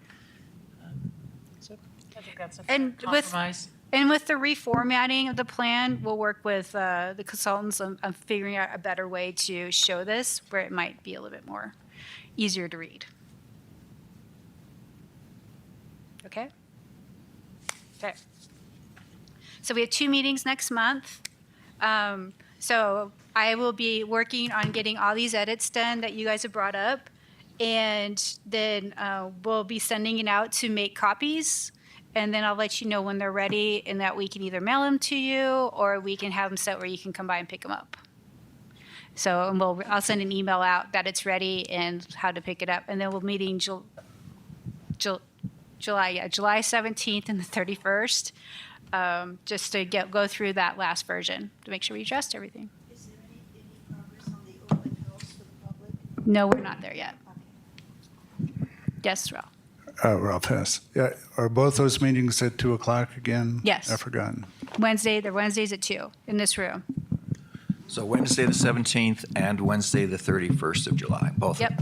And we'll send you out agendas like always, but it'll be basically, you'll have a copy of what Okay. discussed. And we'll see how far we get. But the goal is the 2 meetings, get it done. And I'm hoping during that time, next month, we'll have the version in a new format to show you guys. Okay. We have Have anything? two to look at to kind of compare. Anything else? Any other questions, comments, suggestions? Okay. All right, meeting adjourned.